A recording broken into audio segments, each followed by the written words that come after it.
Thank you for picking up the sticks. What episode is this? 100! Sticks Gaming Podcast. We made it to 100. Now we can quit. A full century of... I think that works, right? 100? 100. It doesn't feel like a century, but it's been a lot. I am Mike Carnett. To my right, Mike Steak Carnia. What's going on? To my left, Art. One-armed man from parts unknown. Man from Uncle. Big Red Machine. Black Mamba. Human Rubik's Cube. British Bulldog. Artist formerly known as Prince. Full Brazilian. 2016 Cosplay of the Year. Steak. Go Cubs Go. The Human Wrecking Ball. Trending Gamer of 1999. Bah Humbug. Arthur. It's Not You, It's Me. Tasty Cakes. Man from Nantucket. Man in the Middle. Thunder from Down Under. Mr. Perfect. 1982 Gerber Baby. The Shadow. El Gigante.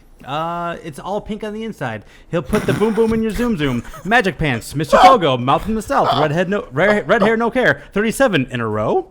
He hate me. That's no way. There's no way the carpet matches the drapes. Swing. The Last of Us, the real Ghostbuster. His name is Art. This poem makes no sense. Mario Kart. #1 fan of Kenyon Drake. He lives his life in hard mode. He's already given up. He's already given up on 2018. Don't touch it. Man of 1,000 voices. Metroidvania. Lives in the van down by the river. 20% of the time it works every time. Sister Jean's side piece. The world is flat. I forgot about most 8 of these. toes. Kentucky Fried. Jiu-Jitsu. #2. Buns of Steel. I know Kung Fu. It's not an asterisk. I'm not going to. I don't know. That's this. We can't every week be. Why can't every week be Shark Week? Does whatever a spider can. Munchkin. Yeehaw. Combat Axe. Dick joke. Meleklikamaka. Game of the Year. Big Sexy. He doesn't like you. Friends is his second favorite F word. He has seen the inside of Kirby. Also discless. The Hammer. The Colonel. He can name all the eShop games. Officer. Everyone else was Kung Fu fighting. The Champ. Three-peat. Mr. Monday Night. Scratch and Sniff. Wanted in 3 states. Pork Chop. Activated from the pup list. 9 out of 10 dentists agree. Level 89 Gunzerker. Resident in my mind palace. Real life FMV. Who's a good boy? Whole milk. The Thermite to my Thatcher. Now with more RAM. He's over there. Get off your goddamn phone. Hashtag baby nuts. He's been in France. And Centennial Man. Rosian. And that's not even all of them. Wow. I didn't include the one where I've never felt so important. That was like one of those like prize fighter like million sentence. Well, I didn't do the prize fighter one that I did for you when you won E3 for like the third straight year, whatever the hell it was. And I think there was one other one that was kind of long. I just didn't put on there. So that was long enough. That was 80. I think that was like 96 of them. All right, so we just got to do 4 more items and we're done with our list of 100. Jesus. Holy Lord. Did you actually go back and like listen to the first 10 seconds of Yes. the episode to get I did. I listened to every single one. And Wow. Well, the good news about that is we have one more click on every episode now. Yes, we do. Yes. That skewed the numbers. I'll give it later. Not only that, like it was like perfect. It was like the intro. I would skip once, and it would always be right to your name. The important part. It was almost right there every Right to single the time. important part. That's awesome. But most importantly, not once did I double up. I never did. That's we thought we pretty good. did. We thought we did on one of them. I think at one point, and I did not double up on any of them. So. That's pretty good. Solid work. Oh man, whew. That was a hour's worth of work there to get all that together. So It only took you an hour? That's only not bad, an hour. actually. Like I said, like when I would hit like skip ahead, 20 seconds would be right there every single time. So it was pretty good. Not bad. Yeah, I was. Awesome. Whew. We're just starting. I'm already exhausted. But so this is episode 100, like we said. We're gonna do like the first part of it kind of like the same, but the back half of it we have just a bunch of lists that are gonna add up, and we're kind of doing it the same way we did the 50th episode, where we're kind of celebrating the thing that we love, which is video games.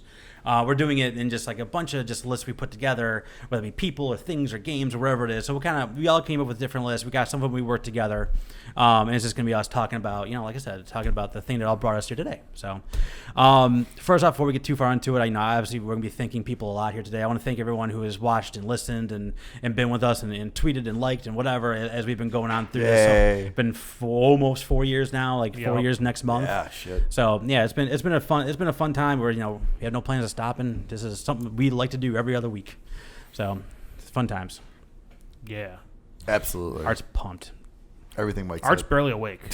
Everything Mike said. I'm not gonna run down my last 9 days like I just ran for these guys. So anyway. I am going to need you to read that list of names again, though. Okay, all right. Let's see here. Steak, what you playing? All right, so I am super deep into Dragon Quest 3. All right. So I've continued my Dragon Quest games plays. So I think I'm around 20 hours or so in. So I'm pretty close getting there towards the end. I just had the twist So usually the twist in those older games, then you're like, all right, now you're in the final like part. Gotcha. So I'm super enjoying it. Playing on Switch. Yeah, I'm really, really enjoying it. And then the other thing I played is something I'm so excited for. The Final Fantasy VII Remake demo. Me too. Me too. We all played the same The thing? rare occasion where all three of us played something that wasn't planned ahead of time. The rare demo of a demo. Yeah. Anyway. So, it's so pretty. Yes. Go ahead. It plays fantastic. It took a minute or two kind of to get used to it. It's not like... Define it plays fantastic. Huh? Define it plays fantastic. Super smooth. Okay. And like the way it works, like at first was like, okay, there's a lot going on, but by the time I got to the boss, I'm like, okay, I got it all. It makes sense. When I first started, and you can just play as Cloud, I was like, huh. But when I got this chance where I was switching back and forth and like managing, when to use a potion or which magic I need, or basically going back and forth and getting to the different things I needed, like that's when it really clicked for me. Like, all right, it makes sense for me. Like, I'm going to use this spell that Barrett's using. I'm going to use it on the guy to switch over to Cloud and just do some heavy strike while he's down. So that's when it really clicked for me. Yeah. What do you think? I was saying, you feel like it makes sense. Yeah. I don't like the combat. No. Okay. And the classic mode is garbage.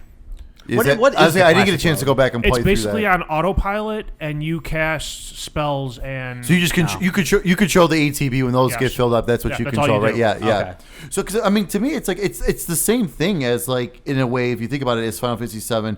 The only difference, because it's still the active time battle, like, and everything's where when you can do things. The only difference is you're getting some chip shots in there, right. in between your turn, your actual true turn.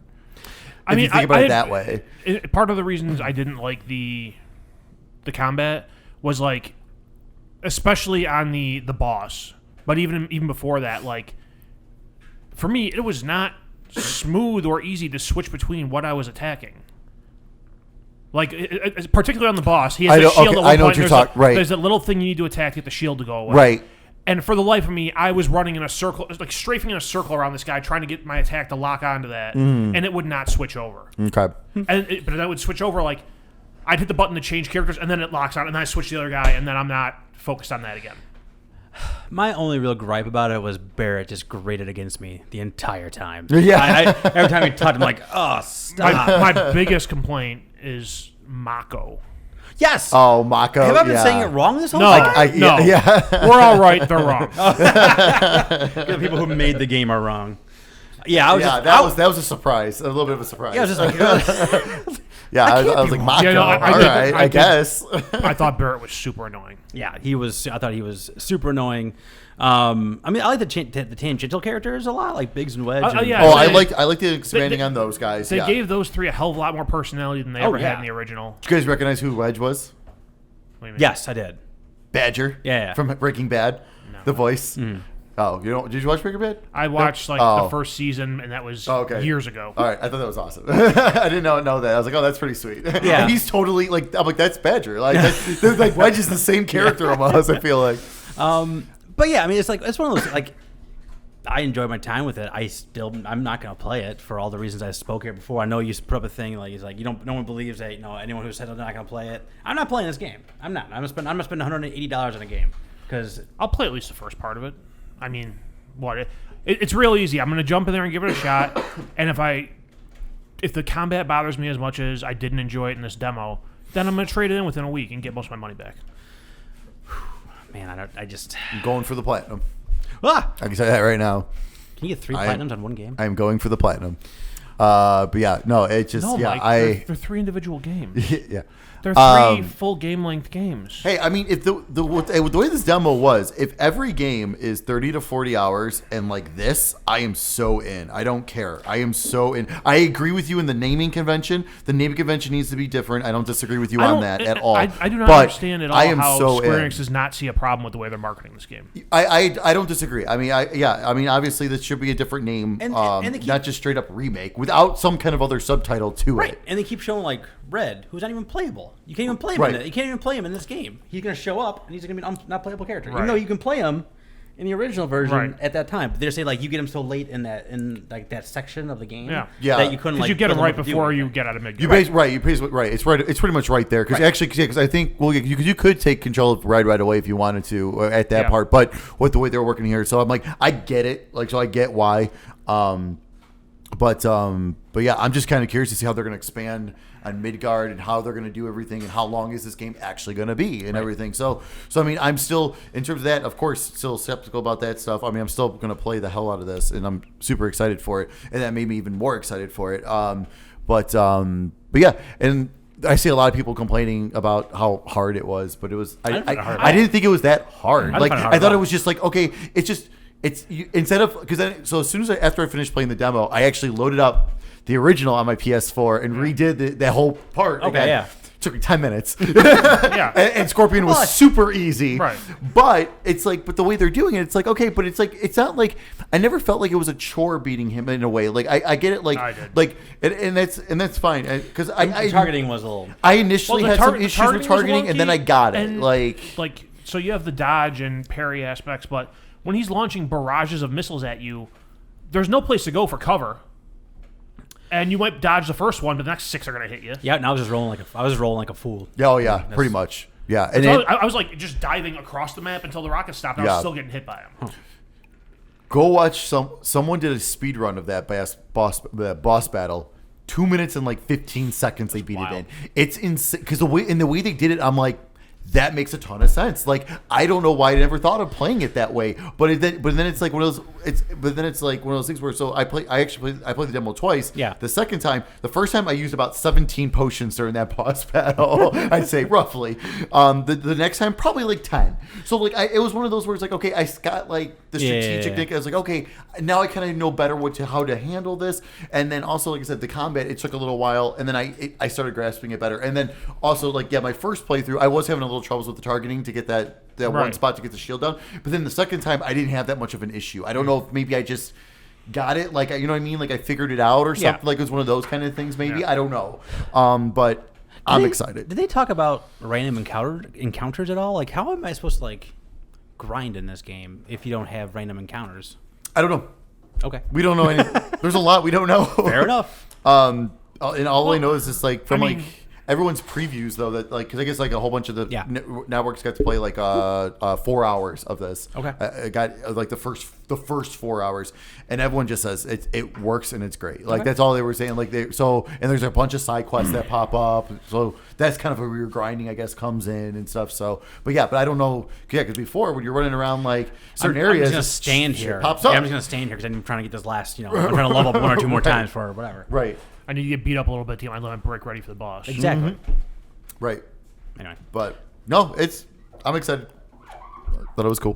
what else you got? That's it. Art. Played a little bit more of the original Final Fantasy VII. Just Way too much Final Fantasy going on in this. it wasn't much. It's my playing of that has definitely slowed down. I've actually had to do stuff at work, so that's Yeah. unfortunate. Meh. Let's see. New season of Rainbow Six started yesterday. Played some of that. I like both of the new operators so far. The Kool-Aid changes- Man and Yeah, Kool-Aid Man Mirage. and Hologram Lady. yeah. The changes they made to the Oregon map I like. They made like some side hallways and changed some room layouts. It's fine. It'll make me, rethink some strategies instead of being like, all right, Oregon, I'm going to take this person and blow that hatch and sit there and shoot people. So yeah, there's that. And then last night I played some Call of Duty Warfare. Is that what it's called? Correct. Or Zone. Warzone. Whatever. Warzone. I played it once, I literally played- once. I played like before I came here today. I played like 3 or 4 matches. It's fine. I can't have an opinion on it. I jumped in once. I actually killed 3 people, and then the smoke got me involved. The gas got me because I'm an idiot. Because I wasn't paying attention. Like, there's almost stuff going on here. I'm like, oh crap, the gas is coming. Oh, it's a And it got circle. me. It seems like big differences between this and other battle royales I've noticed. Game is 150 players max. Squads of 3. There is no solos or duos mode. I thought they were going to have that though. Maybe, but there's not right now. There wasn't last night. They also want to go up to 200 players. They're saying as well. Yeah, The map is big enough to do it. yeah. Let's see. It's like every other game, you get weapons and you pick up attachments. That's not it. You pick up a weapon and it's either equipped with attachments or not. Correct. Which I personally don't like. I wish I had a little more options there too, but then they have like the option where you can go and they have like a market where you can like go in and buy things like whether it be like shield but you can also buy what they call a loadout drop, where they drop basically loadouts that you made before. So like if you want something that's more specific to what you want or how you play or whatever, you get enough money to fit, you find around the map, you buy your loadout and it drops. And I think it initially imports your multiplayer loadouts. I believe so, yes. If you've played Modern Warfare multiplayer. And like I've traded in the game and deleted the game off my system. Yeah. Because it's massive. So you got to re-download 100 gigs too? I did, but I also got... They gave you the nice little tease of like, hey, here's a 10 gig download. Okay, cool. We download 90 more gigs. Awesome. Yeah, I did that. I also traded Modern Warfare for like $30. Yeah, me too. So I got my gift card up to $300 now. So Hey. I am... and all my Xbox reads discs now. Oh, okay. I don't know what Well, that's happened. good. I sent the code to tell it to work. thank you. I gave you a scare. And See, I told it was okay now. Squeaky wheel gets the grease. But yeah, what were we talking about again? Loadouts. Oh, so yeah, like it looks like when I don't own the game, I don't have access to multiplayer or the single player anymore, but I have that. But Right. but it's the same exact loadout screen as it was for multiplayer. Oh, like all the okay. stuff's still there. Like my golden, light machine gun is there. And Yeah. I could use that. That'd be one of my loadouts if I wanted to use it. And you can go into the menu and go to create a class and change all Right. those too. So it's not like you're screwed because you don't have access to multiplayer anymore. I found a contract. Did you get one of those yet? The contract's really cool because like it gives you like a contract to kill another player. And they kind of give you a rough idea where they're at, so you can kind of like go over there and hunt them down. And it's Interesting. actually a pretty big chunk of change that Yeah. you get for complete. It's like $3,000, which can get you like a kill streak.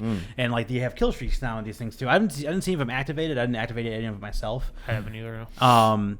But like there's when you go back to that market, you can buy more armor. You can buy a self revive, whatever that is. I mean, there's a bunch of things you can get.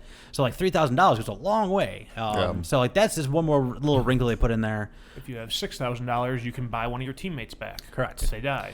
And that's if they don't make it through the gulag, which I think is the coolest that's thing. awesome. The gulag is so cool. That's the one thing that they're doing like legit different from everyone else, and I love it. And I've only been to the gulag once. At one time I played, and I did not make it out because I was an idiot, and I juked when I should have jived. But I've been 3 times, made it out once.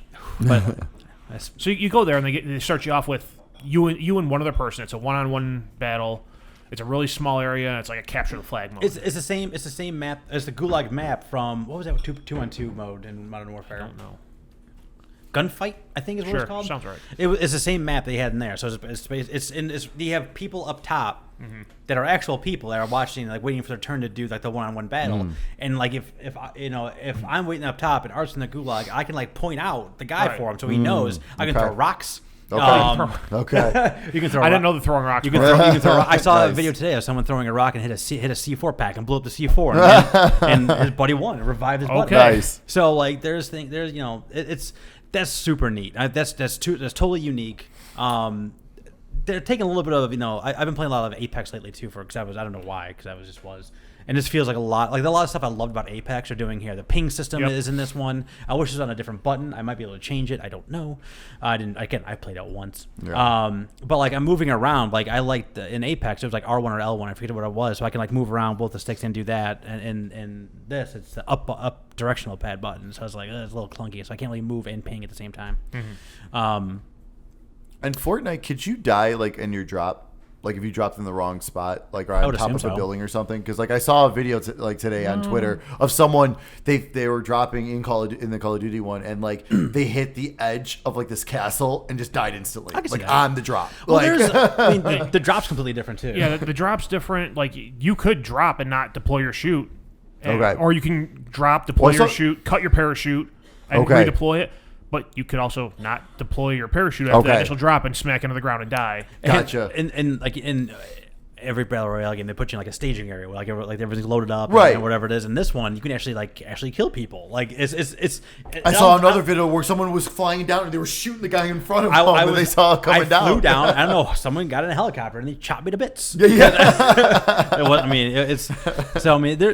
There's some new things into battle royale, but most importantly, I've seen so far. Like I always say, like I love the Modern Warfare engine, and that's just built in that. Right. So like so far, I've seen the sound's been better. I feel like this, like the gunplay, like I said, the gunplay in Modern Warfare is so good. It's so great. Everything feels so solid, and it carries over to this.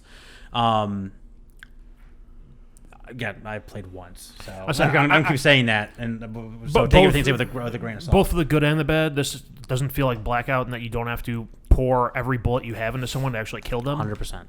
I was playing last night, and a car drove up on us. It got shot with an RPG. 2 guys got out before it hit. The one guy was down. I shotgunned him once. And I went in the building, and I shotgunned the other 2 guys maybe a total of 3 times, and they were all dead.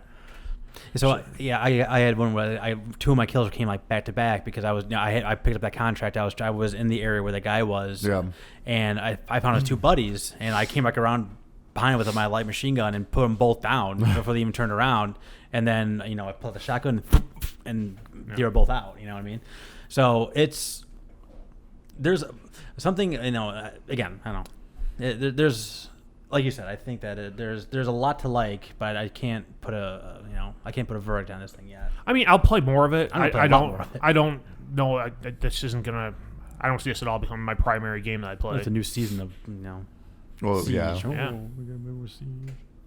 It's another battle royale. I know, but it's like it's so far. I mean, again, I can't say fully what I think yet. If it's the rare occasion where I'm online by myself and I have the option of mess around in like a casual match of Siege by myself or playing that by myself, I'd rather go play Siege. I mean, I just like that game more than Call of Duty gameplay. Yeah, I mean, especially I kind of wish that they had the solos and things like that, because I would totally play that game by myself. And I mean, the ping system definitely does help, like it does in Apex. Yeah. But I mean, no one talked in my group. I have 2 random guys, one guy named Dad, one guy named Baby. So I don't. The baby. I don't know, but I lived the longest. I kept picking Baby up. So yeah.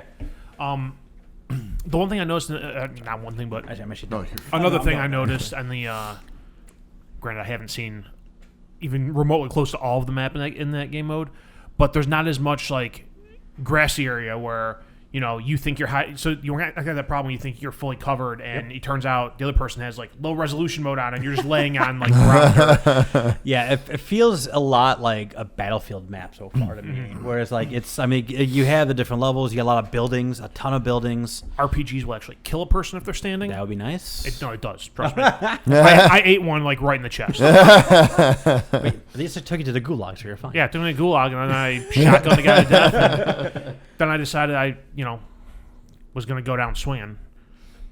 So I went back to where they killed me, and they killed me again. That's usually how that works. Yeah, like when I got one of my teammates got out of the gulag, and I don't think he even landed by the time he died again. I think someone was shooting up in the air at him. It's against the Geneva Conventions. That's not allowed. All right. What else you got? I think that's it. All right. Let me get my first list out of the day. Talk about that. I'm going to talk very, very briefly about the game called The Council.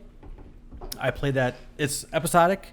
It is a adventure game, very Telltale-ish. But what's different about this one, it actually has a skill tree.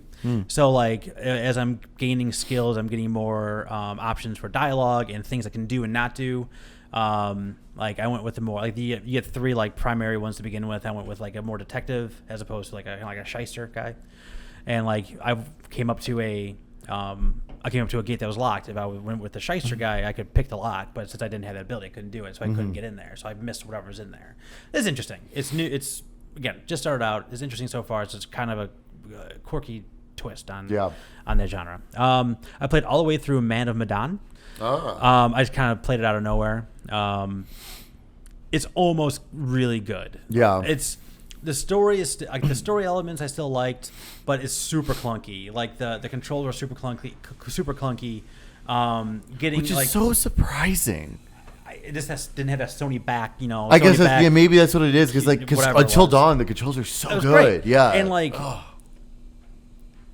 you're moving around, you can see like kind of like a glisten of something. And I'm trying to get in front of it and press X, and it's just like I'm doing that thing where I'm running into the wall. And Come on, around, like, come on, come on, make the X button. Come on, where are you? Show up. So it's just like, and some of the stuff is like time based. So like, I missed some stuff just because I couldn't look at it right, which is stupid. Yeah. There was a couple of like story elements where it's just like they kind of you just like in Until Dawn you would switch between characters a lot, and just there's 5 people in this a salvage vessel. They think that like a World War II plane crashed in this area, so they're trying to see if it's there and see what's there and pick salvage it and whatever.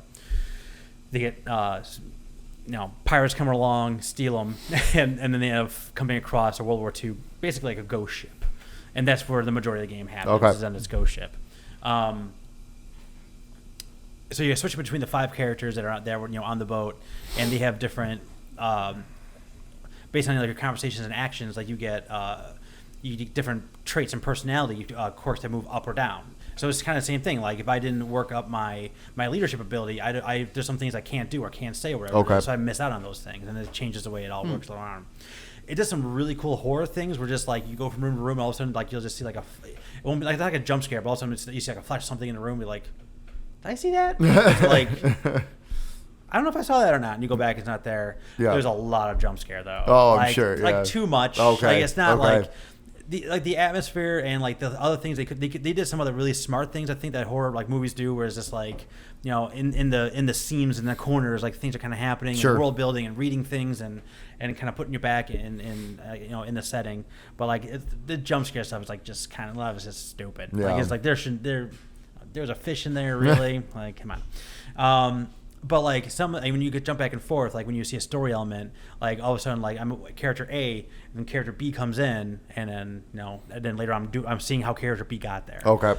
One of the last scenes in the game, character B shows up, like super randomly. They never explain it. When I was controlling character B just minutes ago, and I was nowhere near where this place was, but I'm just there. It's like I think that was a broken thing, whatever. The cool thing one of the I do like about it, like I said, it's that dark pictures anthology thing that they're doing, right? The guy called a curator, and the curator is like he's very similar to a psychiatrist in Until Dawn. Like you see him intermittently as the story goes on, and you're like the storyteller, like you're writing this kind of like writing the story and the choices you make and things like that are writing the story, and the curator will be like, oh look, everyone's still alive, good for you, it could have gone very differently, like things like that. Okay. And give you little hints along the way, and he asks if you want a hint, and like there's a lot of things that can go along the way. And but you also see him in the distance sometimes. Like there'll be like a porthole, and he'll be like all the way. I can see that he has a very distinct like top hat and like suit coat thing on. I can see his like outline in the background while like the characters like up front. They never address him or anything. It's kind of like it's kind of just there, and it's kind of just kitschy and neat. And like just like Until Dawn, you can find like those. I think you can find like totems that would give you like a premonition of how things will go in the future. You can find pictures that do this time. So again, so like, there's a lot going on that I did like. I just hope. I mean, they did give you a preview of the next one coming out. I just hope they kind of like just fine tune it a little bit. Okay. It looks like they use the same characters, but like in a different time frame, like a la like American Horror Story, which I also do like. I think that's kind of neat. Yeah, that'd be fine. They have like the framework of something really cool starting on it. They just gotta get like they gotta get the innards working a little bit better with like the controls and the thing and just like the timing of some of the story beats. And like, every single time you walked into a room, it would be like, all right, room, low textures, high textures. Like every single time would load. I'm like, it's just a little clunky. Well, hopefully if they get the next one, the sequel, if they can figure that things out, maybe they can get a patch to like, oh, hey, it's the same engine, so here, let's fix those issues over there. Exactly. That'd be kind of nice. And so, like I said, I'm definitely gonna try the next one because I definitely did like this one. I played about 4 hours of Devil May Cry 5. I liked it. I needed something different after Death Stranding, which I'm going to talk about here in a minute. This could not have been more different. And like I had no motivation to keep going. I liked the combat, and like I liked unlocking things and really getting to like being really creative and how you're approaching the room of enemies. Yeah. But I feel like I only did that so many times. Like I've all right, another room of enemies, another room of enemies, another room of enemies. All right, goofy quip, another group of enemies. Like I could not there's nothing that was driving me forward to keep playing it. Also, I think the Game Pass thing kind of hurts me in that way. Like, I didn't pay for this, kind of, you know what I mean? So it's like, I'm not really invested. You feel no obligation to stick. Right? That Sure, honestly, sure. kind of, yeah. It was kind of a weird thing to kind of look at because I played through a bunch of Game Pass games, but I feel like I'm not obligated almost to finish some of this stuff.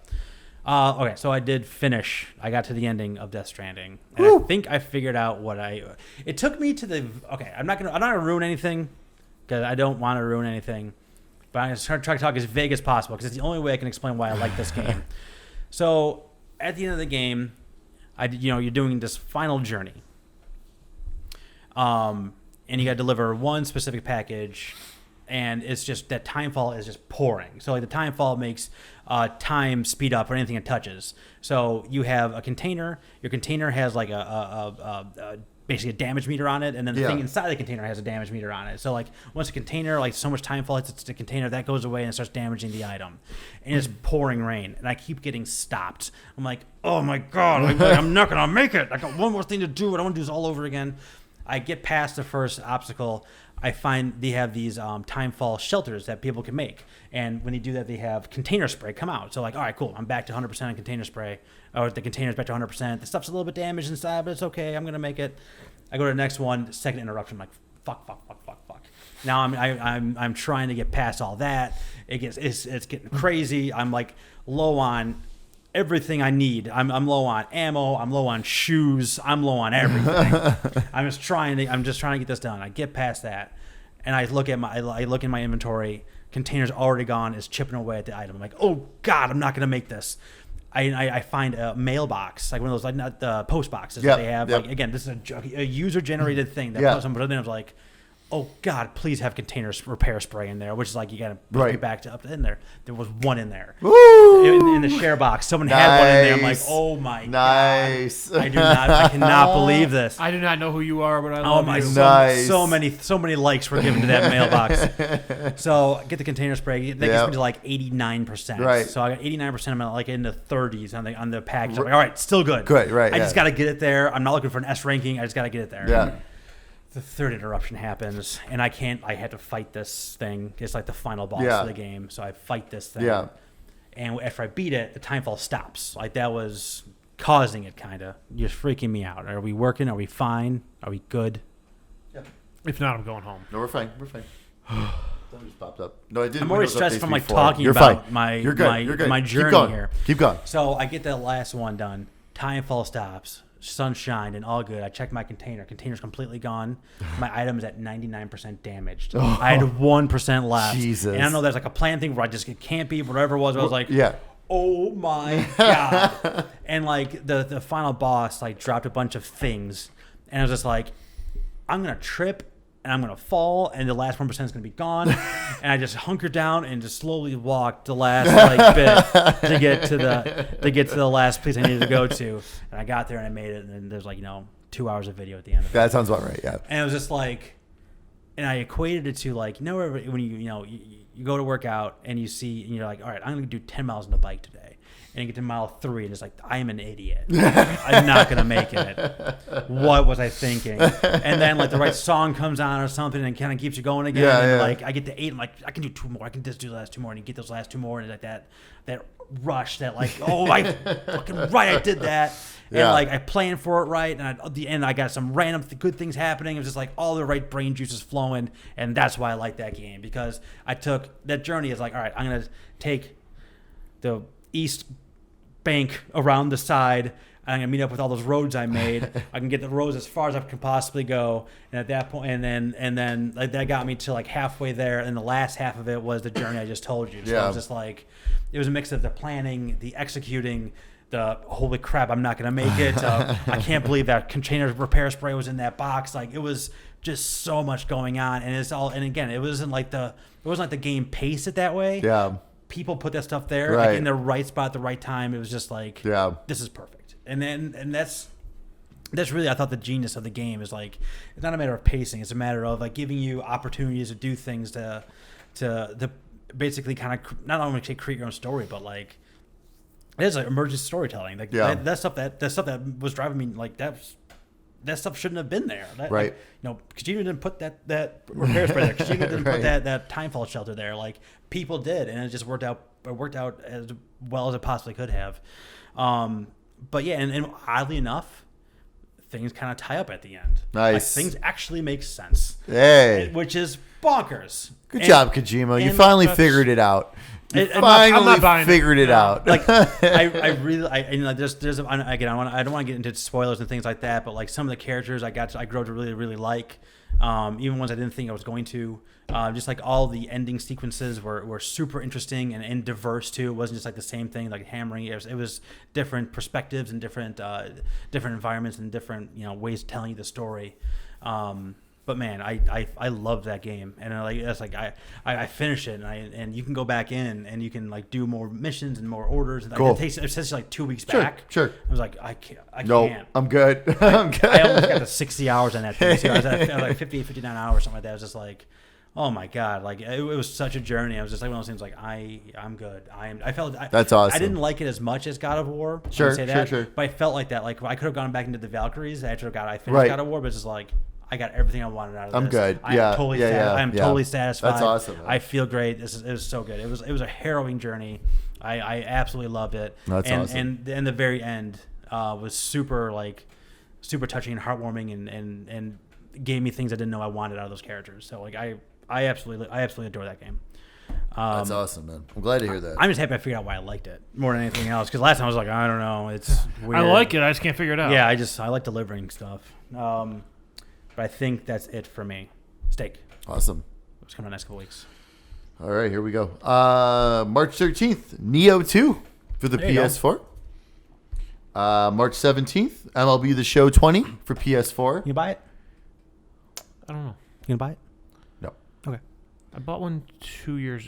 I think last year for free. You're going to buy it, aren't you? I don't know. Cubs on the cover? I know. I figured just for that Maybe. alone. I'm thinking That- I'm thinking about it because the Sox might actually have a good team in it. Well, that's a good point, too, yeah. And baseball, I play like every 3 years, and I think that's where I played the crap out of it a couple years ago. Yeah. I don't know. Let's Maybe. say I bought 18. 19 when it was given to us for free with Correct. Plus, and I never even touched it. Correct. Same here. But I got Warzone right now. I got Will the Wisp that just came out today, which I didn't touch at all yet. So For the record, the Warzone announcement came out, and you sent a text to me in Vegas, and it just said Warzone, and I'm like, is he talking about like the old WWF game? What the fuck's going on here? Why would he include Vegas on that? What the fuck is the point of this? I'll talk about that if you want to. I don't remember that particular one. Don't worry, I will play The Show 21 on Switch next year, for sure. Oh, that's right. Yeah, next year's when that starts. Interesting. So I will totally play that on Switch next year. Interesting. Because I used to play the hell out of that on the Vita and the PSP. Me too, dude. That's where I played it the most. That's why I don't. Because the one time I bought it on PS3, I think was the last time I bought it. I barely played it, but on PSP and Vita, I played so much. It's one of those things where I just chill on the couch and just play. And it was great. And the Road to the Show games are that was perfect exactly. for that too. Because I love that mode. That was what I was doing. Exactly. I'm a pitcher, and that was perfect. So it's like a fielder would be like a couple of plays here, a couple of hits, and the game's over. Right. Like that'd be it. Exactly. It's perfect. Yep. So I will be playing that on Switch. I would always play as a closer just so it would go quick. Oh, there you go. I like being a starter. I played right field a lot. The place where I put the guy who can't play defense. That's right. I was so fast. March 20th, Sounds Animal like Crossing, New Horizons Hey. for the Nintendo Switch. You can get that one. I am. Okay. I am. Oh, are you gonna get the? Did you have your Switch? I do have it pre-ordered. I've not decided what I'm doing with it yet, Oh, but so I you have keep it? I have it. So we'll see. I'm picking that up in a couple days. All right. So I haven't decided yet. I'm waiting because How much are people paying for it on the internet? $450. So really only making after taxes $120 off of it, which ain't much. Oh, that would be, It's not bad. It's not bad, but it's also when they But it's like if you sell it through eBay, you're losing 2 weeks ago 20% well, off. well, that too as well. 2 weeks ago, they were selling for $500, $600. But now wonder- more people are putting them up, and people are taking less. Yeah. This is what drives me nuts about eBay now. With stuff like this, it's like back in the day, you had something like this, you made a lot of money off of it. But now you get that person who's like, "Oh, system was $300, give me $350 for it." Like that's not how this works, man. because I don't understand how eBay fees work. I wonder how And that's why I always do auctions instead of buy it nows. Oh yeah, me too. I wonder if that would be worth more money later. Like, just keep it in the box. Quite possibly. Honestly, it probably depends on how the game's received. See, That's a good question. And here's the thing, and also too, like, so pre-orders are selling out like crazy, and people are hard. But like when the system actually comes out on Friday, why do I have a feeling someone's gonna be able to walk into a store with no problem? Like, you know what I mean? It's one of those things where the pre-orders are very difficult because people are like, oh, we don't know. But then someone walks in like, oh, hey, here's 20. Yeah, here's a pallet. Like, you know what I mean? Like, I just right. don't know if that's true or not. Well, I mean, we'll find out in a couple days. But it's also one of those things where I'm like, why do I have a feeling it's gonna be one of those kind of things again? Like, I did that. What was that? Where'd you order it from?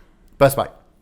Okay, yeah, 30-day return period. Yeah. Oh no, You absolutely. can figure out whether or not you want Right. it. Whether you want it. If you don't, you can figure out if you want to Yeah, sell no. it. If not, you return Right. it. That's the thing. I'm not going to open it right away. I'm going to hang on to it for a little bit and figure it out because I am still tempted to keep it too because it is the newer model Switch where it's the better battery and everything. So which I haven't gotten yet, which would be nice. But we'll see. I'll figure it out. And then also on March 20th, Doom Eternal. Oh, yeah. I'm so excited. PC, PS4, Xbox One, and Stadia. Not in 4K. No. March 23rd. Half-Life Alyx. I for forgot the that was PC. coming out so quick. That's, man. I said that's the first time I'm ever going to watch an entire video game on YouTube. Yeah. So, Early previews, people are going crazy about it. So it's making me want to upgrade my video card. Valve has said that they plan on this being their reintroduction to the Half-Life series. just don't say those things. Just let me know when it's coming out. Well, he just did. He told you when it's coming Yeah, out. March 23rd. Not that one. The next one that I can play. Hey, I give them credit. They said March 23rd, and they have stuck to it. Like, that is shocking, honestly. I know this is. And they haven't shown anything on it. Like, really. Well, they had that- There's they that had- one trailer. Well, they had like a 3 short little video thing come out like a week ago. Oh, whatever that's it was. right. I did forget about that. That's But right. That's right. if you also remember, like back in the day when Portal 2 was announced, it was like Portal 2 is announced. It's going to be out in 4 months. Bro, Like, it was like, right. oh my god! Yeah, all right. Yeah, no, that makes sense. And then on March 24th, Bleeding Edge is coming out for PC and Xbox One. Ooh, bad time for that. Yeah. And also on March 24th, Twin Breaker, a Sacred Symbols adventure for Oh, yeah. PS4 and Vita. There you go. The Colin Moriarty joint. That's right. I pre-ordered the physical edition of Cool. that. And then just a reminder, Xbox One, you're starting on March 16th. Shantae Half Genie Hero can be downloaded for Xbox One, and the Xbox 360 game that's playable on your Xbox One, Sonic Generations, on March 16th. There you go. And a couple games added to Xbox Game Pass, as we mentioned. Ori and the Will of the Wisps is out there now. That is on my to-do list this weekend. And my to-do list. Yeah. And NBA 2K20. That's cool. I've never played an NBA 2K game. I'm gonna play that one. Last one I played was the launch title one because it looked so good. It was Okay, one of yeah, those yeah. like on PS4. I bought the launch one. Yeah. There was a free one on PlayStation Plus like a year or two ago. I never played it. Yeah, This is the only NBA I'm gonna get now. I got it, but I don't think I played it. I have it downloaded somewhere. I claimed it. I don't know if I downloaded it. Wait. Is my season going to get suspended though? This is the only NBA you're gonna get now. Maybe you're gonna be a dickbag and be sick and touch people's microphones. An idiot. Oh goodness. All right, so we weren't going to do the news. However, And we're still not. There's no news. extra, Nothing important. extra. Nothing important has ever happened. Not that There's important. 3 extras. Extra. Extra. 3. Oh yeah, E3 was canceled. I'm sure we were. And we're done. I'm sure we were going to be On invited. to the list. I know we were going to be invited this year for sure. No, this is Fine, what I'll happens get when that. you. This is what I happens know. when you don't give us passes. Okay. That's right. You get canceled.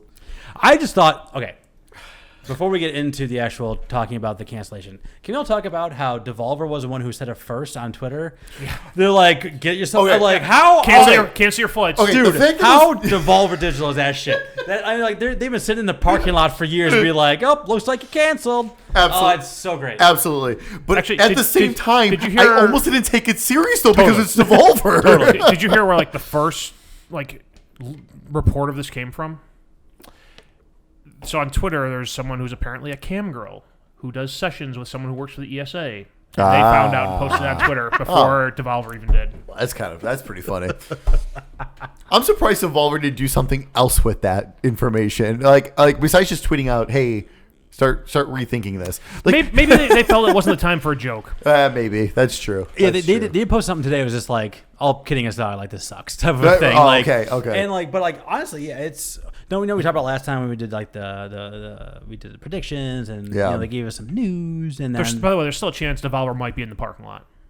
You never know because they're like Devolver. I wouldn't put it past them. No, we're talking about what the hell's we talking about? Y'all kidding me? Predictions and we talked about like how like uncertain this whole like thing's gonna be now in terms of like news cycle wise. Well, that's even worse now. No, it's so much worse.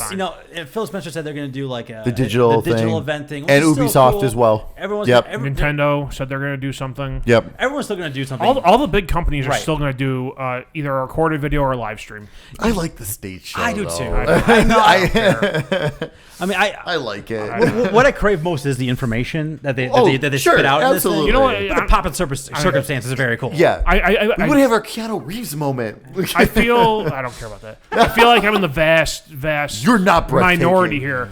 They could put out a written article with all the details. I would be fine with getting it that way. I like visuals. I want details. I like my visuals. And I like my stages. I want to see what the games look like. We've already talked about that. Absolutely. And like Warner Brothers. Well, let's stop on that. Like they're ridiculous. They were supposed to actually have something apparently. Allegedly. Yeah. Okay. Yeah. Oh, E3's canceled. Oh, guys, we're going to show up this year. Oh, I was almost there. We were going to come. Yeah, bullshit. I almost made a joke I shouldn't make on there.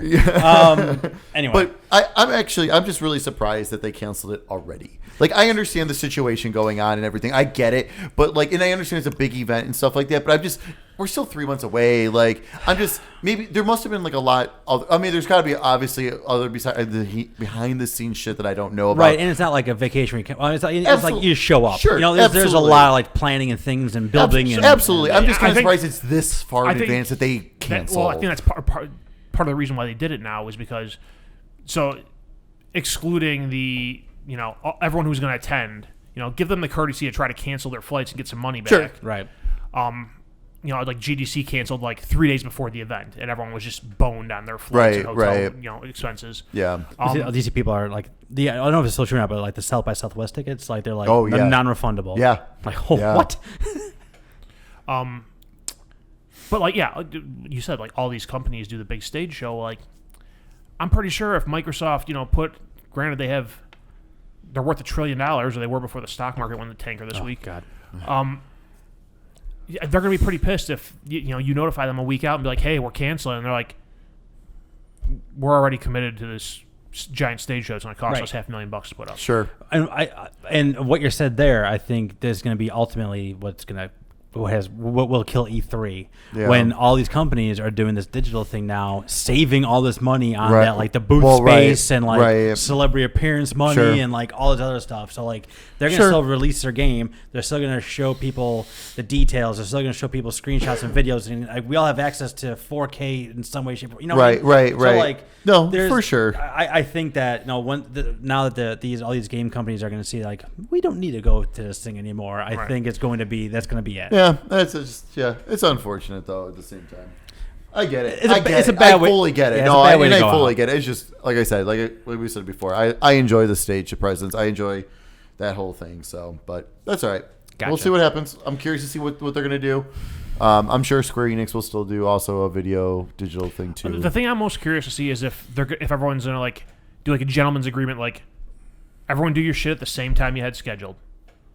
So Bethesda, you still go out Sunday night. That would Microsoft, you do your stream Monday afternoon. I agree. And Sony, you can't do anything. If I'm Sony, I'm waiting until as soon as Microsoft finishes, I'm like, all right, play. Change this and play. Unless Microsoft drops some huge bombshell, then you have to go back to it. Let's hold off another month, guys. Yeah. I don't know. It's this massive uncertainty and maybe this coronavirus stuff is gonna slow down production. Maybe there's gonna maybe we're not gonna see these game systems this year. Well, right. That's a distinct possibility. Well, yeah, because we had the TurboGrafx Classic get indefinitely delayed now. 4 people were very pissed about that. I wasn't one of them. I canceled my reserve. You had one reserved? I did. I reserved it for the hell of it. It was one of those things where I was like, well, let me grab it and then I'll decide. And I was like, $100. That's a lot. That's a lot right now. I'll wait. I had a TurboGrafx. I know don't there's get not it. much there. I honestly just want it. Forgot you had one. I just want it for Bonk in the Yeast games. That's it. I'm pretty sure you can find Bonk and put it on your NES Classic. Yeah, I think it probably already is. I was saying, if you did the same package everyone did with every Nintendo game ever, yeah, it probably you have is. it. It probably is already on there. Fuck, I was gonna say. How's it feel? Feel old. Feel weak. Come on, when do you guys need to start blurting out words like I do to get you back on track? God, what were we talking about? We were talking about money, spending. Oh, no, you were saying, one of you said you're not sure if it'll release this year, if it's pushed. Yeah. I think even if they release way less units than they planned on, they will be available for sale before the end of the year, before the holiday season. I agree. I don't doubt that at all. I agree. Even if it's an extremely limited supply, Right. they will be made available. It'll be like the 360. So that those companies can Wii. say, That was bad, hey, yeah. we said we were releasing holiday, we're releasing holiday. We're doing it. But sorry. It wouldn't be the first time you had to hunt down a system. Yeah, absolutely. Takes me back to the old days.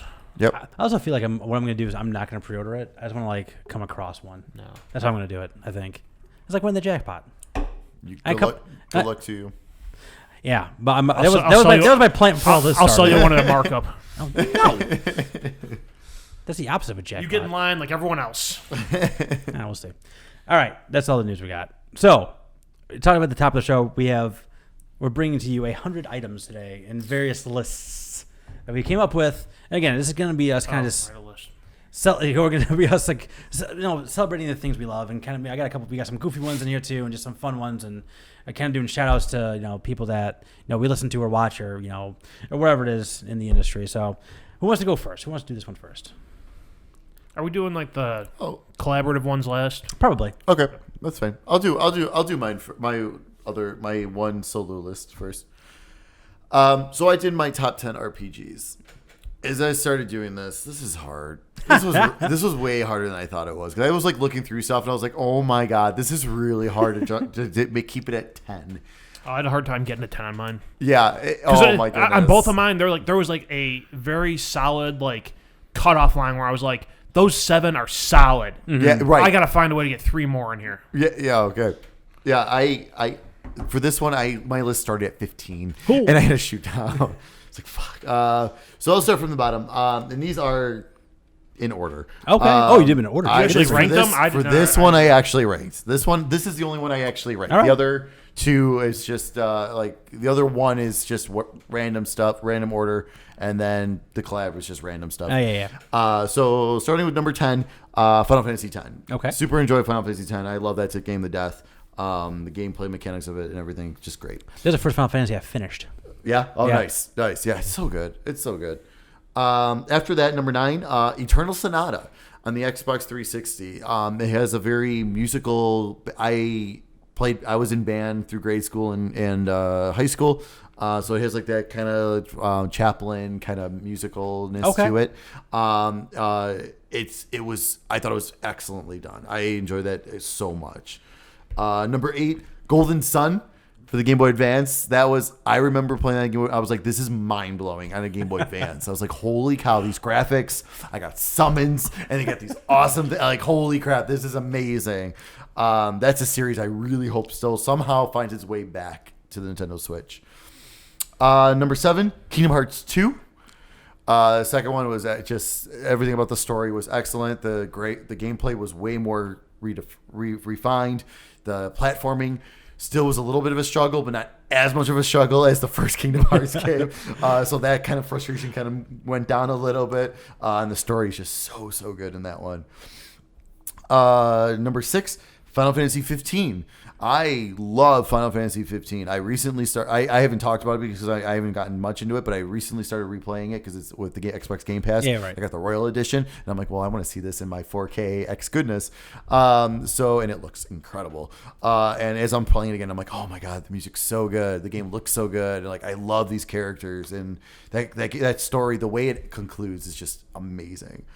Number 5, Legend of Dragoon on PlayStation 1. That game was fantastic. One of those 4-disc games. It's so good. And they came out right in that like sweet spot of like PlayStation 1 and like RPGs. Oh, like, it was like RPG heaven. Yeah. Like, oh yeah, it was just like it was the perfect time to come out. And like, it's funny because like I really want someone to remake it because I want to know. Like, I haven't played it in who forever. made that game? Was it Square? Sony. Oh, Sony. It was made Sony Really? Interactive Games. Yeah. I did not It know was that. a Sony published game. But it's like I want someone to remake. Like everyone keeps hinting. Like Blue Point. I was gonna say Blue Point's hinted doing at something. it. They hinted at it before, and it's like I want them to remake it or remaster it because it has been so long, and I want to know. All right, do I still think this game is amazing, or is it just because it was in that era where all these great RPGs and that's kind of that stood out from all these other great RPGs? Is Right. it really that great? But it's as far as I remember, awesome. Number 4, Dragon Quest XI. Dragon Quest XI, I played so much of that. It was like the first Dragon Quest game I really just dug into. Mm-hmm. Story's great, music's great. I absolutely love it. I actually just recently rebought it for the Nintendo Switch and playing it again in 2D now this time. I was gonna say, is that's one like a really Switch, right? cool. Yes, it's so crazy. It's the same story, but it's so cool. Number 3, Final Fantasy VII. So Final Fantasy VII Classic, obviously, I'm super excited. This used to be lower on my list, but then after replaying it recently, I'm like, no, this actually is really good. Like the story is really well done. This is something when you're not just leaning against like nostalgia and something like that. When you've like played it recently and realized, this is good. I like this. Exactly. Like I always thought it was like not overrated, but I'm like, God, I don't understand this. Well, super huge. I mean, from your perspective, kind of overrated because everyone's like, "Oh, that's the game, the game," and you play a bunch of RPGs, and you're like, "It's not the best RPG. It's good. It's not the best." Right, but after replaying it, it's like, okay, I understood more again, like why people think Right. that, and like even like I said, I did enjoy it even Right. more, I think, than the last time I played it. Number 2, Diablo 2. That is an RPG. That is an RPG. I swear. Because I was actually figuring that I looked at like 3 different websites. I'm like, okay, they all classified. I'm like, good, because it is, to my opinion, it is an action RPG. I would agree with that. Like, my initial armor, you level up, skill trees. my initial reaction was like, wait, well, yeah. Like, yeah, okay. And Diablo 2 is just so classic. It was so well done. Everything about that game was amazing. I mean, people today are still claiming, like, yeah, we have Diablo 4 coming, but we're all claiming for, like, we want a Diablo 2 remake. Like, we want that done in a more modern setting because I think, what was it, 800 by 600 is the top resolution for that game or something. Fine. So I'm sure there's mods out there that expand that, but like native And put Thompson's Train in there. Right. And then my all-time number 1, as I've talked about many times, is Final Fantasy IX. Final Fantasy IX, the story is just so classic. The characters are amazing. It is truly a fantasy game. It takes, because Final Fantasy 7 and 8 kind of went a little more futuristic. Right. But this one kind of brought Final Fantasy back to its roots. Mm-hmm. And it is just done so well. It's so good. We need to finish the Final Fantasy 7 remake. So in 20 years, I can get my Final Fantasy 9 remake. Very conservative view for 20 years. Hey, I was trying to be at least a little maybe something. in 20 years you'll have all of Final Fantasy 7. Right. As they are working on releasing the 6th episode. Yeah, right. Yeah. So, but Good list.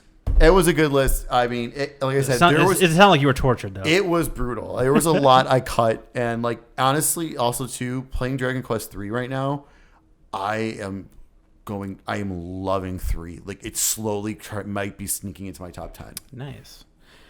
All right, I'll go next unless you have any problem with that. I don't care. All right, good. So my first list is the 10 best games you can finish under 4 hours. And I list them in rank of how long it takes you to finish them. So when I was making this list, I realized there's a lot of games you can finish in 4.5 and 5 hours. It's like maybe I should change my number, but no. All the times I got were from howlongtobeat.com. Oh, so yeah. this is what I went with. So it takes you 4 hours to finish Firewatch. Firewatch is for the oh my God, Capybara, I think is the people who made that one. Cabo Santo. Campo Santo, thank you. I knew it was Campo something. Campo Santo. What'd you say? Actually, Capybara. That is a game company. It is. I was saying, isn't that like a city in Australia? It's also like an animal. But Campo Santo. It's very unique. It's very pretty. Again, the four and it's a very unique in terms of like how like you interact with the other people, like the person you're making the connection with. I don't want to spoil anything on that one, but it's really good. The next one, something we all played, takes 4 hours to beat. Doki Doki Literature Club. Oh, that's something we have not talked about enough. It is it's that was 4 hours. so good. It's free. The first 2 hours are a little bit of a slog, but stick with it. Oh my god, that was so good. We had so much fun playing. As somebody who very much thought about hitting eject on that and delete it from my computer, stick with it. You'll know when you've hit the point. Go find our spoiler cast on YouTube. No, go play it and then go watch play it and then go watch it because you will so appreciate that spoiler cast. It's on Steam. It's still free. It's Doki Doki Literature Club. They're working on a new one. Oh, they are really? Yeah. Oh man, I don't know if it's gonna be as good though. Well, no, not Doki Doki, not like a sequel, but they're working on a new game. Like another, like not a sequel. Like a new game. Like if I was them and I was doing that, like I would release it like. And just try to make it seem like we're not even related to Doki Doki Literature Club. Like, I would put it out under a different company. I was just gonna say I put it under a different name. Yep. And then after like it comes out and like if people receive it, I'll be like, oh hey, by the way, we're those guys. Yeah, absolutely. Yeah, go find that game. It's like I can't imagine any PC couldn't run that thing either. So like, oh yeah, no, I did it on my Surface. Okay, like so anything can run that. check it out. Yeah. It's from a few years ago. The Surface is not known for its graphical. No, it is not at all. Prowess. Not at all. Doki Doki Literature Club! ! So it takes you 3.5 hours to finish Inside. Inside was my favorite game from a couple of years ago. It's from from Playdead guys who did Limbo. Again, one of my favorite games of all time. Like this game took 7 years to make this game, and it takes 3.5 hours to beat. And every movement, every particle has been touched and refined, and I know. So I think you played it. Or you played? Yeah, I played it. You played it, and you were so on it, right? Yeah, I think it was just that it was. I played it for my gift to you, and yes, it was okay. And I hit a point that I was getting annoyed with. And I meant to go back and play it more, and I just never did. Yeah, and it involves sitting at my computer, which It's 3.5 hours. It's one of my favorite games of all time because I think it's just. Was that ever a Game Pass or PS Plus game? I don't think so, but it's always cheap. Like it's always like $5. A little rich for my blood. So it only takes 3 hours to finish Portal. I don't know. Portal's is classic. Portal is amazing. Portal is again. Yeah. Portal 2 does, I think, surpass it in almost every single way. But it takes more than 4 hours, so we can't talk about that. That's correct. 2, Portal 1 also does like set a lot of groundwork for some of the enjoyable pieces of 2 in terms of just like the terms and the events and the kind of knowing who people, understanding more of the environment and why 2 is important is because of 1. Yeah, but Portal's a classic. That's it was the first thing I put in the orange box. Oh, first thing. As soon as I loaded it in, Portal. Oh my God, I knew what I wanted to play. Have either one of you guys ever heard of a game called The Room? It's a mobile game. I have. I have not. They're putting out a VR game. Yes. It's very. Yeah. Oh, they already did on like some of the VR formats. It's coming out on PSVR later this month. Yep. The Room is like it's almost like it's kind of like an escape room. But the way it works is like, say we had this desk in front of us, and I would find a little button on the side, and I press that button, and something would pop up, and then I can look around the side. I can look, in 360 view of the box. Oh, I can lift the lid on the box. Okay, there's a button in the box. There's a button in the box. No, there's a lock in the box. Okay, then I gotta look around the table again and find out where this comes from. All right, I gotta slide this thing over, move this thing up, move this thing over again. All right, there's a key. Open the key. Now the desk is expanded like 4 times as big. Right. And like you're always moving in three around. You're basically just trying to unlock like a super complex thing, whether it be a box or a desk or a dollhouse or whatever it is. Like all the different room games always kind of change it up, and they're all really great and really well done. But the first one, again, you can finish in 2.5 hours if you know what the hell you're doing. Right. But yeah, I'm super excited for the Room VR game. Like I'm very, very excited for that because I just love that, that little detail that makes all the difference in the world. Like he's looking like, what is this thing? And something's a little shiny over there, and you open it up, like, oh, okay. Sure. And I got like 5 more things I can do. It takes 2 hours to finish What Remains of Edith Finch. I talked a lot. That was on my top 5 a couple years ago too. I think it might have been on the same year as Inside. It's one of those walking sim games that I love. It tells a great story. It does, but it tells you from different perspectives of different family members of Edith Finch, and like it does some very unexpected things to people that usually doesn't happen in video games. Again, don't want to spoil anything, but go find What Remains of Edith Finch. That's another one that gets cheap all the time. Is really, really good. Another walking sim takes 2 hours to finish. Gone Home. Gone Home is Gone Home. I think is what kind of it was. First, it was Dear Esther was like the first like walking sim, and that is a boring ass game. There, I said it.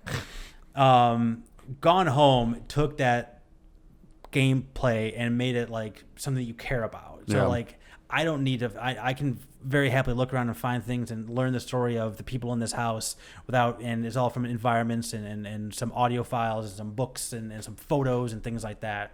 Gone Home took that walking sim genre to the next level. And it's absolutely great. Know what else takes 2 hours to beat? Super Mario Brothers. Super Mario Brothers only takes 2 hours to beat if you know how you're doing. And if you can beat it. I mean, or 11 minutes if you're a speedrunner. I'm pretty sure if you know where the warp pipes are, you can get to that last level pretty quick. That's one thing you never think of as like a short game, but it's as short as a short game. That is, there's only like... You're legit playing it. It is. A lot of Nintendo games are short games. Right. Yeah. And I think there's only like a minute and 40 seconds of actual music in that game too, which is crazy. It's like loops. It's one of those things. It was like so small things happen and it made such a monumental game. And a franchise that still lives on today. 2 hours to beat Journey. I know you don't really like Journey, but I love Journey. Yeah. I think 2 hours to beat that. Also, I didn't talk about this in Death Stranding, but when you finish Death Stranding, just like when you finish Journey, it gives you all the list of all the people you've interacted with. Oh, that's which is very cool. That's cool. Last but not least, an hour and a half to finish Stanley Parable. You played Stanley Parable? No. Oh, you didn't play Stanley Parable? I bought it. I never played it. Oh my god. Stanley Parable is a joy. It is quirky. It destroys the fourth wall constantly. There's a bunch of different endings in it. There's like 7 or 8 different endings in it, and they're be coming out with a console version sometime this year. Yeah. He adds even more content and more endings and things like that. It plays on you, the player. It plays on what video games are. Plays on video game tropes. It plays on so many different things, and it's brilliant. And again, it's super. I think it's not free, I don't think, on Steam, but it's one of those that's like $2. I would say I'm pretty sure I paid like $1.50 for it. I bought it. It's brilliant. Like I love that game. I love the tone. I love everything it does. I love this. Aren't they remaking it?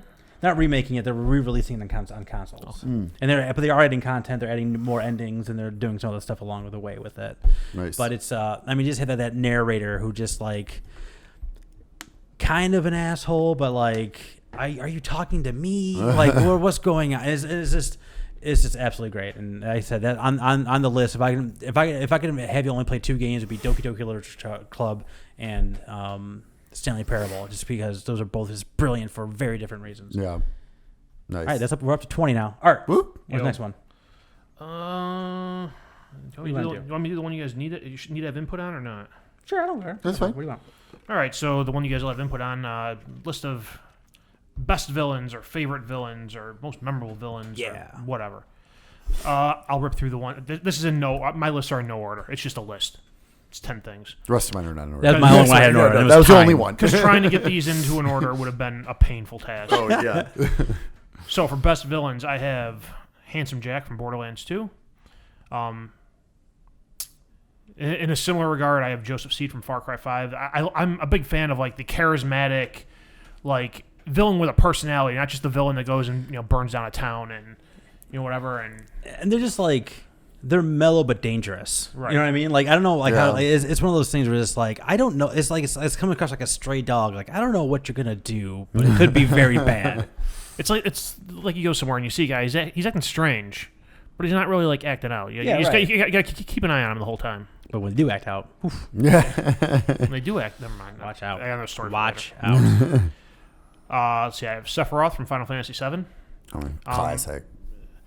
I like looking around. I actually like went and did research online. I'm like, am I missing anyone? And like, there's other Final Fantasy like main bad guys that are on some lists are higher or not. I think Sephiroth is the most noticeable one. Most recognizable. That's the thing. Yeah. You see this tall, skinny guy with silver hair and a skinny sword. And you know exactly who that is. Yeah. I would say the only other one but this is like the hardcore like Final Fantasy people is Kefka from 6. Like that's like it's usually between Kefka and Sephiroth is the best villain throughout all the Final Fantasies. Right. And it's usually between 7 and 6 between the best Final Fantasies. There you go. I have Psycho Mantis from Metal Gear Solid, strictly God. from the battle mechanics. Oh for my that. god. Like, to this day, that just blows my mind that was able to be done in your a video memory game. card. Yeah. Reading your memory card, making you switch controller ports. ports. Yeah. Oh my god, so amazing. That game was so great. My So good. God, that game is so great. We'll talk more about that later. Yes, we are. Keep going. Frau Engel from Wolfenstein. Well, Wolfenstein and Wolfenstein 2. Yes. More so Oh from my God. Wolfenstein 2. Wolfenstein 1, she's just kind of a menace, and Right. you fight her on a mech at the No, end. 2, Wolfenstein oh 2, my she's God. a completely Oh my unhinged God. lunatic. And Dude, meets an amazing fate. Yeah. Yeah, she freaked me out a Yeah. lot in that game. And like when you give us a list, like who else when you did this list? I completely forgot about her. I was like, oh my god, she's perfect. Like that's yes, she needs to be on this list. I love the same thing when I saw you when you showed me this the list. And I was like, oh my god, yes. Like she is just so just nuts. Yeah. She's a complete lunatic and ultra violent and So good. a Nazi. I mean, Yeah. what's not to hate? Yes, so much evil. The female Hitler right there. Yeah, in a game with Hitler, she's the worst person in it. Right. She, Hitler was just funny. I have one more, but I'm going to save it till the end. So I'll go to the ones you guys contributed here. GLaDOS from Portal. Yeah, I mean, hands down. and also one of the funniest game characters of all time bitch. too. Somehow like a great villain and still hilarious. Oh, absolutely. No, Gladius was amazing. Like congratulations on finishing this test chamber. You did it wrong. You have the cake. Congratulations. Yeah. Shao Kahn from Mortal Kombat. I mean, I was going back and forth between Shao Kahn and Shang Tsung, but I'm like, no, Shao Kahn is just ridiculous. I think like, Shao Kahn's been in more. I think, and at he's this been a point, lot. too. Yeah, I mean, and he actually kind of became more of a main last villain than like Shang Tsung was the last villain of the very first Mortal Kombat, but after that, Shao Kahn was like the further, like and he's just so badass. He's so awesome. Andrew Ryan from BioShock. Oh my god, that was just I mean, it's a mind fuck. It's like oh my god. Yeah, and you get to know him so well throughout that game, on just in terms of just like him growing the city and the audio logs or files, whatever they call them, and just like up until the point where you don't want to know him anymore. Like it's just If you want a game that's worth picking up the audio logs for, it's the first BioShock. Yes. Because you get so much story, and like that game's already amazing, and that just adds so much more to it. And like, Ryan you usually realize, oh my god, like this is really happening. Yep. Wesker from Resident Evil. There you go. Classic. There you go. From the very first one till 5, I think he was the main guy. And the last one I have is Blinky, Pinky, Inky, and Clyde. Specifically Clyde for not following the goddamn naming convention. The original villains. Brilliant. That's great and totally accurate. That's awesome. What I didn't know is I guess they all do something different. Like one will follow you, one will follow you, one will I don't remember but each one of them are programmed differently to do something different. And I think Clyde's one that just goes all over the place. Just random. And that's why he has a different name. That's funny. All right. Let's go back. Do I have another? Okay. I was like, because you guys got two more. I got one more single one. Okay. I have one more single one. Or one each, yeah. Okay. So let's do 10 games that probably shouldn't have been made. So I found So much for the positivity. no, it's not like the game sucks. This is just weird shit. And I found a small excerpt, just from random place on the internet. So source to the internet, I guess. Number 1, an NES game from 1991, Princess Tomato in a Salad Kingdom. This is a point-and-click adventure game, which is cute, weird, and fruity. This is definitely for anyone fascinated by the limits of strange Japanese humor. You take the role as Sir Cucumber and have to rescue Princess Tomato from the evil Mr. Pumpkin. Not for everyone, but I guess it is a cult classic. Yeah, I never heard of it until this thing. I need to see what's on my NES Classic. But it's like I saw some videos of it. It's like, what is going on? Next, another NES game. This one's from 1990. It's called The Wall Street Kid. I played that game before. That sounds familiar. Ever wanted to play a game being a frat boy buying shares and doing taxes on Wall Street? But if you don't earn enough money, your girlfriend will leave you. That's the point of the game. That's awesome. I need to check to see if that's on my NES Classic. That should be. Awesome. That was a pretty widely available wasn't game. it? I thought so. Yeah, it sounds really familiar. The other one, not so much. But if the first one was from Hudson Soft. Maybe then, because Hudson Soft was huge back then. Yeah, SOFEL made Wall Street Kid. Okay. Next one is Captain Novolin. It's an SNES game from 1992 from Sculptured Software. Captain Nova. It says Nova in here, but Captain Nova Kane here. I copied all of this, so I don't know what happened. I don't know. Is another certified weird entry in the SNES category. You are a superhero with diabetes, so you need to keep your blood sugar level under control. So who are your enemies? Junk food, hamburgers, donuts, and so on. Don't touch them; you'll die from diabetes. Jesus Christ. Okay. Next is Rex Ronan, experimental surgeon. SNES game again from Sculpted Software, 1994. So you're a shrunk down cleanup dude inside a sick boy. You are fixing teeth. Where did I get this from? Teeth cavities and stuff. On one level, you have to fire weapons at tar building up and smoking. It's like a platformer with guns, and you're shooting like. Shooting plaque off teeth? More or less. But not exactly. There's all kinds of weird stuff. I didn't know this had a subtitle, but y'all are aware of the SNES game Home Improvement Power Tool Pursuit? Nope. No. You were unaware of the Home Improvement SNES game? No. I even rented this thing from Blockbuster. That's how aware I am. Oh, my goodness. It is a side-scrolling game where... But, it's like the old Home Alone games. Did you ever play those? Yes. Okay. It's very similar to that. Where Okay. It's like you're constantly jumping and moving around. Can we Okay. reskin Kevin as Tim Taylor? Yeah, right? So- that's what I'm thinking right now, visualizing. And like you're jumping into different TVs, and like you're fighting dinosaurs. It's really fucking weird. All right. I was hitting buttons. But yeah, that should definitely be on the SNES. If you don't I gotta check it it out my classic. I'll have to check it out if it's on my It classic. should be there. All right. It's crazy. Were you aware that they made a video game for White Men Can't Jump? Yes. On the Atari Jaguar. Oh It's my the only god. place you can get it. I didn't know what system it was on. That's amazing. 1995. If it was only on the Atari Jaguar. It was a licensed game, so I'm sure it was terrible. It was a basketball game. Yeah. Second basketball game on this list. Kind of basketball game. Were you aware of Michael Jordan making a video game that wasn't Space Jam? Yes. Chaos in the Windy City, 1994. SNES. Never played it. I remember it being a thing. Huh. Michael Jordan discovers that the Chicago Bulls have been kidnapped by evil scientists. You play as Jordan and roam the streets of Chicago, collecting Which keys. parts of Chicago? Well, Streets, man. there was many levels. The streets. Naturally, there are monsters you need to defeat, and because you're Michael Jordan, you defeat them with basketballs. Listen, that needs to be on my classic. Not all streets in Chicago are created equal. It's notated as one of the worst games of all time. That's amazing. Also, another licensed game, NSYNC, Get in the Show, 2001 on the Game Boy. Oh yeah, I remember that. So player one, I remember there being a game with them on the cover. That's all I Yep. remember. Player one, which is what your name is, Player one has the honor of being named NSYNC's biggest fan. This entails driving the boy band around and doing menial tasks for them. After completing all the mini games, slave labor more or less, the player is rewarded with a live performance from the band. Yep. That's it. Number 9, Toilet Kids. Anybody? Nope. This is a PC game. Shower with your dad? Like Garbage Pail Kids? No.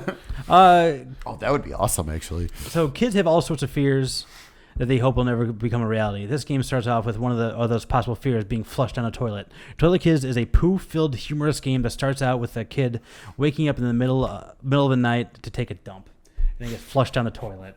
Then you fight poo-poo and pee-pee monsters as you go along, and again Has my God. attention. So I like it. number 10, last but not least, Boonga Boonga is an arcade game.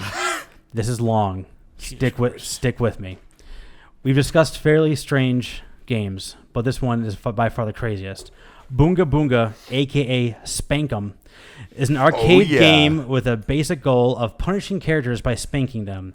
The game features a large screen, a fist and 2 fingers, and a butt. With What are you legs doing with those covered with fingers? clothes, the game was intended to make the player laugh and relieve some stress. There are 8 different players Shocker. that you can punish, including the ex-girlfriend, a gangster, a gold digger, a child molester, ex-boyfriend, mother-in-law, prostitute, and con artist. These characters can be Put punished. all in the same realm of society. These characters can be punished by a traditional spanking or by using concho, which is a prank where you poke a distracted person in the butt. I think that's called rape. After the game is finished, a card is dispensed explaining the player's sexual behavior, and you can exchange those cards for small prizes in Japanese arcades.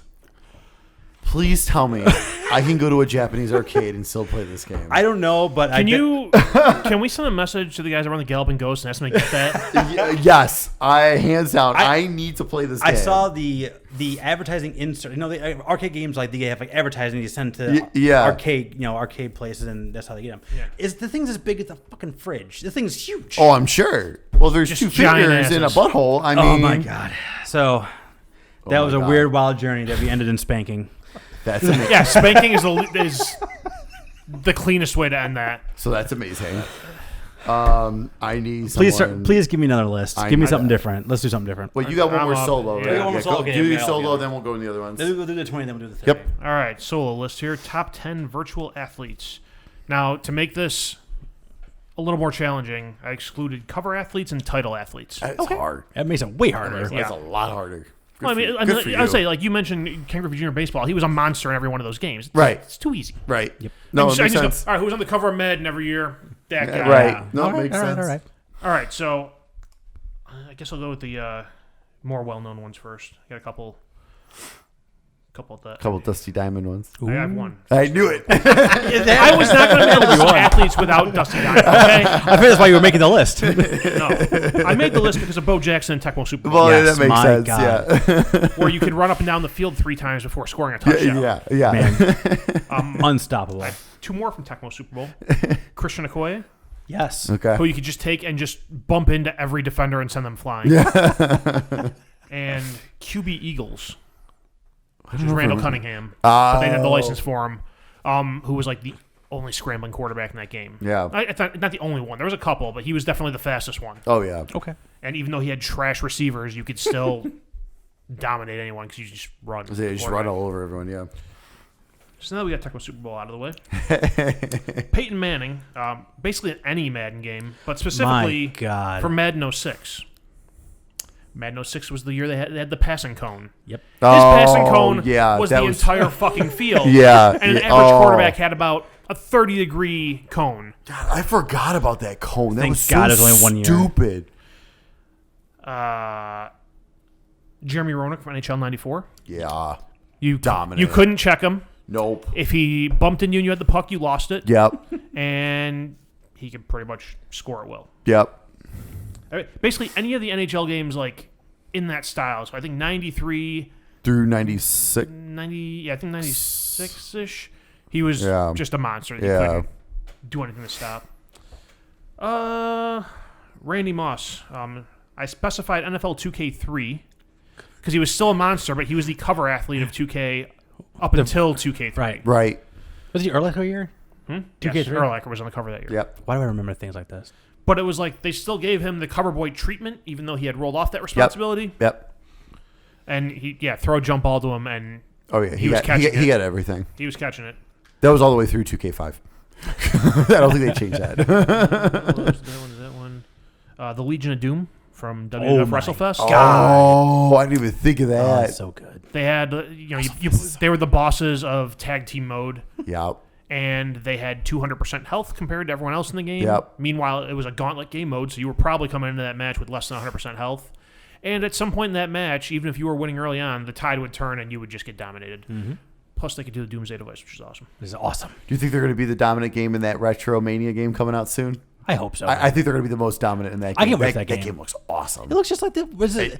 It does. It and looks the- just like it. yeah, it looks like this. It's like a sequel to that game because he Yeah. added like a few more things to it. Like you can go outside, do more outside the ring stuff. And For the record, that one counts as 2.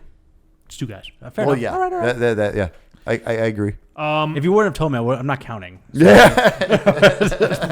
From Dusty Diamond's softball, there's a character named Mikey. He's a guy. He is fast. He hits bombs. He has a cannon for an arm. He's the first guy I draft every time. Babe Ruth.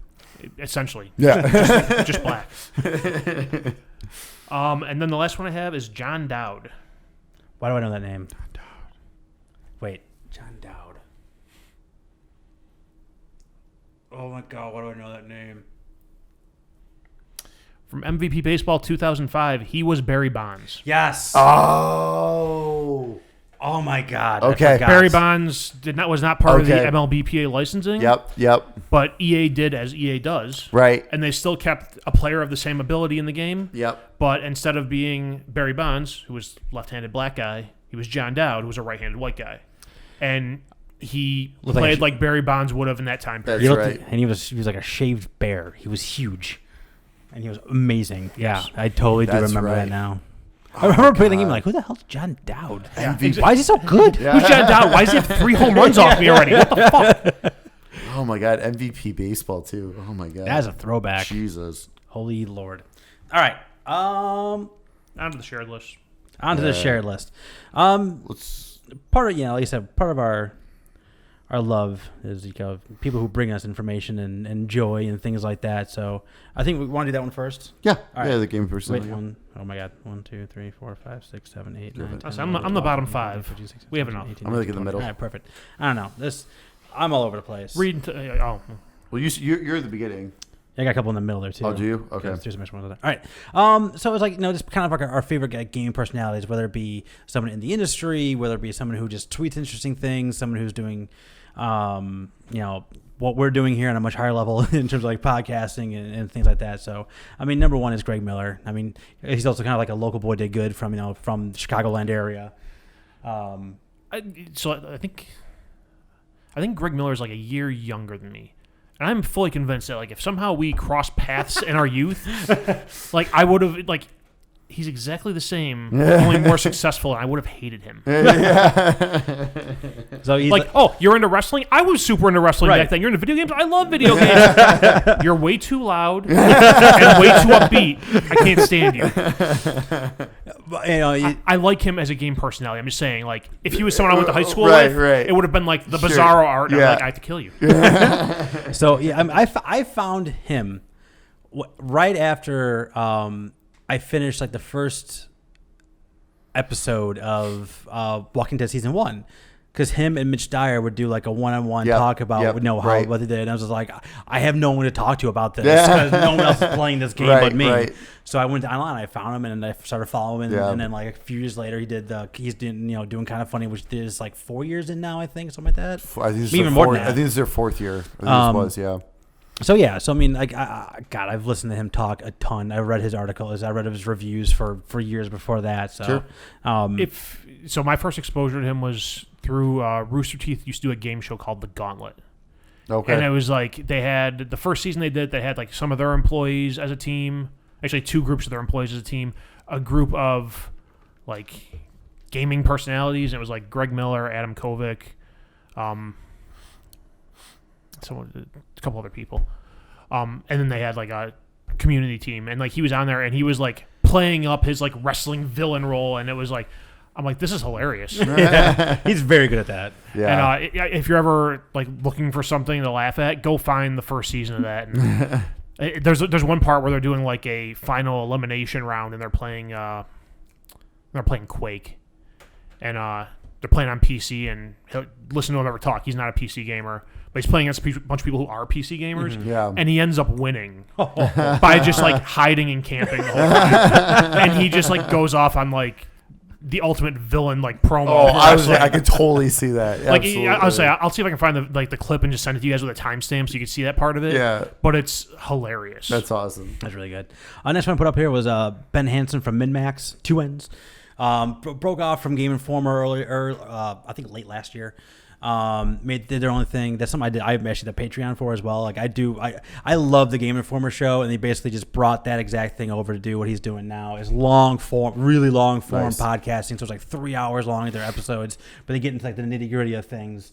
And they talk, and they have like, and the guys he has on the show with him have like a really diverse, like what they like, what they don't like, and they have very differing opinions, which I appreciate, and it's something that I think brings a lot to their show. And on top of just being like, he has this really level, like this really like fun level of like goofiness, but he also has a very clear love for talking about video games and being in the business and doing the industry stuff. So I definitely love the MinMax brand as a whole and what he brings to it. Next one that was Matt Piscatella, I think is how you say his last name. Yep. He's NPD. right? That was, Maybe. I think that's what it is. But NPD numbers. So he's the one who he's like I don't know if he's the head of the NPD. I don't know the exact title. I apologize. But like, man, he's a great follow on Twitter because he gives you some very cool perspectives from the business side of things, on top of just like actually giving you like, here's the top 10 selling digital games on PlayStation, and like, what does that mean? And here's the surprises. And there's a lot of information he puts out there that kind of, again, it gives you like a little more of the business end of it. But he's also a big time video game fan. So like he talks about, he's a huge fan of like Astrobot, and he's like, he championed that game. And I think really helped out. He also played like a ridiculous amount of MLB The Show. But I just love the information they put forth and his breakdown of what those things mean. And then like when something big happens in the industry, like how does that impact like console sales, or how's that going to impact this game? It's very interesting and very heady stuff to go over. Next one I put on was Damon Hetfield, who's been doing Game Scoop forever at IGN. Yeah. Game Scoop is a weekly listen for me. I love that format. I love their, and Justin Davies and I can't remember Sam's last name, but they're always they're like the stalwarts of their show, and this like they play off each other so well. And I love the 20 questions at the end. I play along with them every single time. I'm trying to get the 20 questions game along with them every single time. But like they've been doing it for so long, and I just like they've kind of gone through like the mix of, all right, we're just a podcast. All right, now we're doing on video. Now we're just doing podcast again. Now we're doing video again, but a little bit different. So like they've gone through a lot of different iterations, but kept the same like vibe and a lot of the same. This is just the way that the format's basically been the same no matter what they're doing. Like I don't care how I don't care how they put forth the information. Like it can be audio, video, whatever. But they always have the same thing. They just have a ton of fun. Last one is I got more on here, but a little bit later. But last one I'm talking about now is Frank Cifaldi, who is part of the Game Preservation. He's also a phenomenal follow on Twitter. If you guys you don't follow him, because he's like constantly scanning old instruction booklets or old magazines or old like promotional items, or look at this is he always has all kinds of interesting archival footage that he comes up with for video game stuff. And again, his whole thing is the video game preservation. So he's also doing that aspect of it, trying to just like, he had like a bucket of like Game Boy Advance games and just dumping ROMs, and like so we have all these these things in the future. So yeah, he's doing really, really cool work. He's a very interesting resource, and he knows a ton about the business and where it's been, and he just finds just the coolest shit, man. Like I said, my background of everything but this phone is it was like a Nintendo 1980 something Nintendo Power France like artist rendition of like all the characters. Like they're all like in his room, and it's like it's amazing how much stuff they fit in this thing. But it's like I would have never seen that if it wasn't for him. Right. You know what I mean?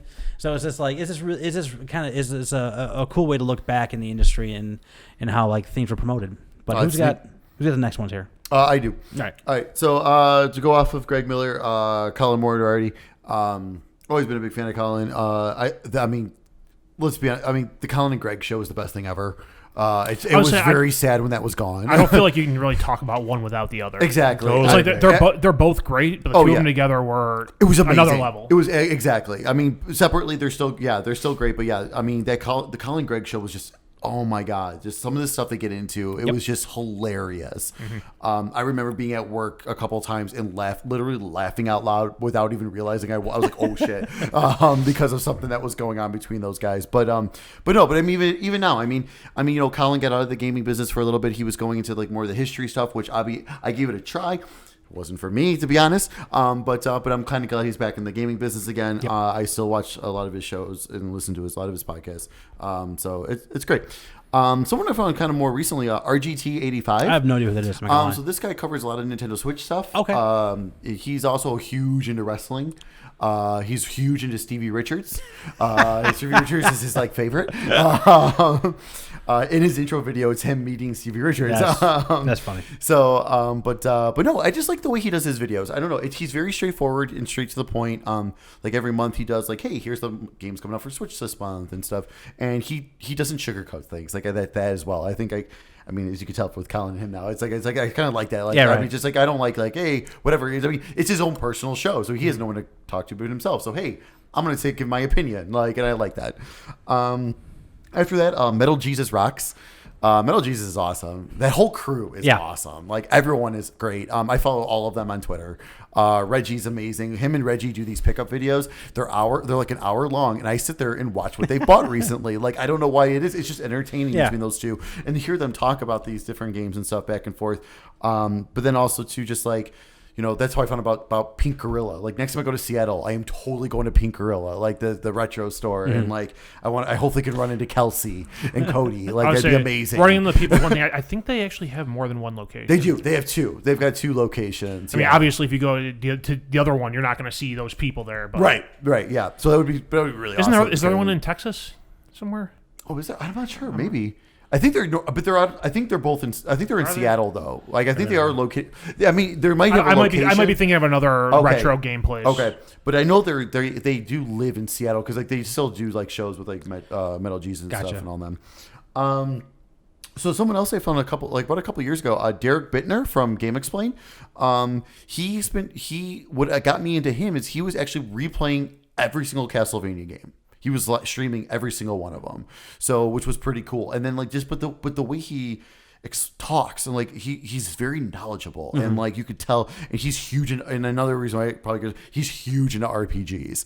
So like he really got on like when Dragon Quest 11 came out for Switch, he went nuts kind of thing. And then like he's like he wishes he had the time to do the Dragon Quest games like he did for Castlevania now. But he's just really a lot of fun. And then the last one I put in here was Brittany Baumbacher. So from What's Good Games. But before that she was just a YouTube channel. Like it was. I remember I randomly got followed. It was one of those like random follows that I got on Twitter that someone followed me, and I'm like, who's this? And I'm like, oh, she's into gaming or whatever. Okay, cool. I'll just follow. And then watching like her videos and stuff. Like she's crazy. She's absolutely nuts. But she's knowledgeable. I mean, she's fun. She's fun. One of her main series that I miss a lot was called Ask Brit Shit, and so it was basically people giving sending in questions, and she sat there, drank whiskey, and answered the questions. Like it was hilarious. Nice. I got a couple more back on here. Cheap Ass Gamer.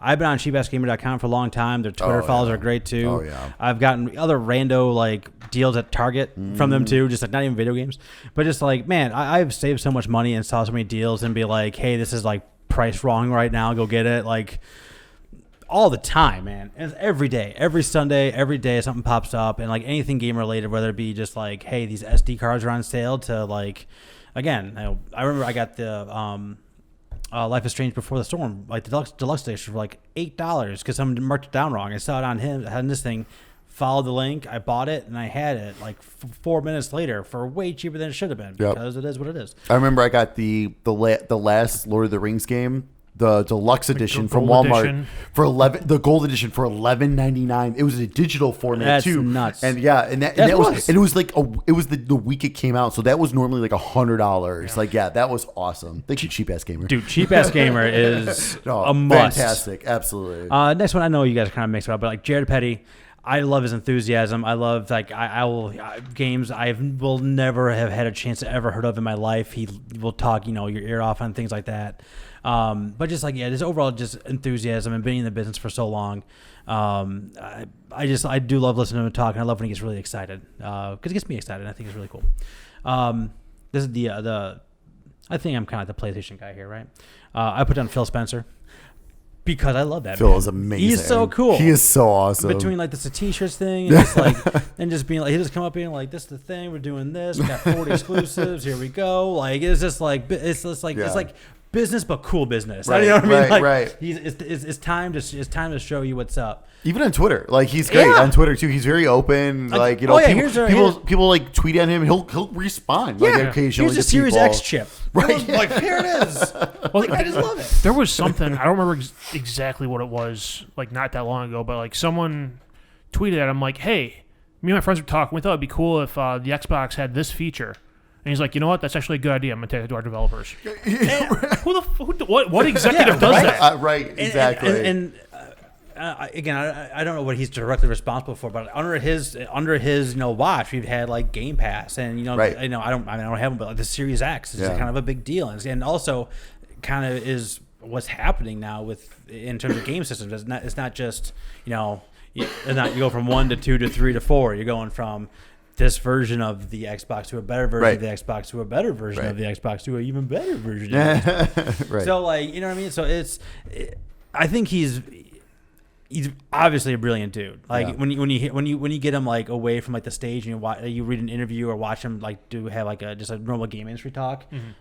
It's enlightening. So you know what I didn't even think about that. You know what I'm going to miss? At E3 every year, he has that long interview with Jeff from Giant Bomb. Yeah. That is always the greatest interview. They can still video conference it. I hope they do something because not only is Phil is like an open book during that interview. Like he'll like Jeff's not afraid to ask like some of the hard questions, and Phil will sit there and answer them. It's awesome.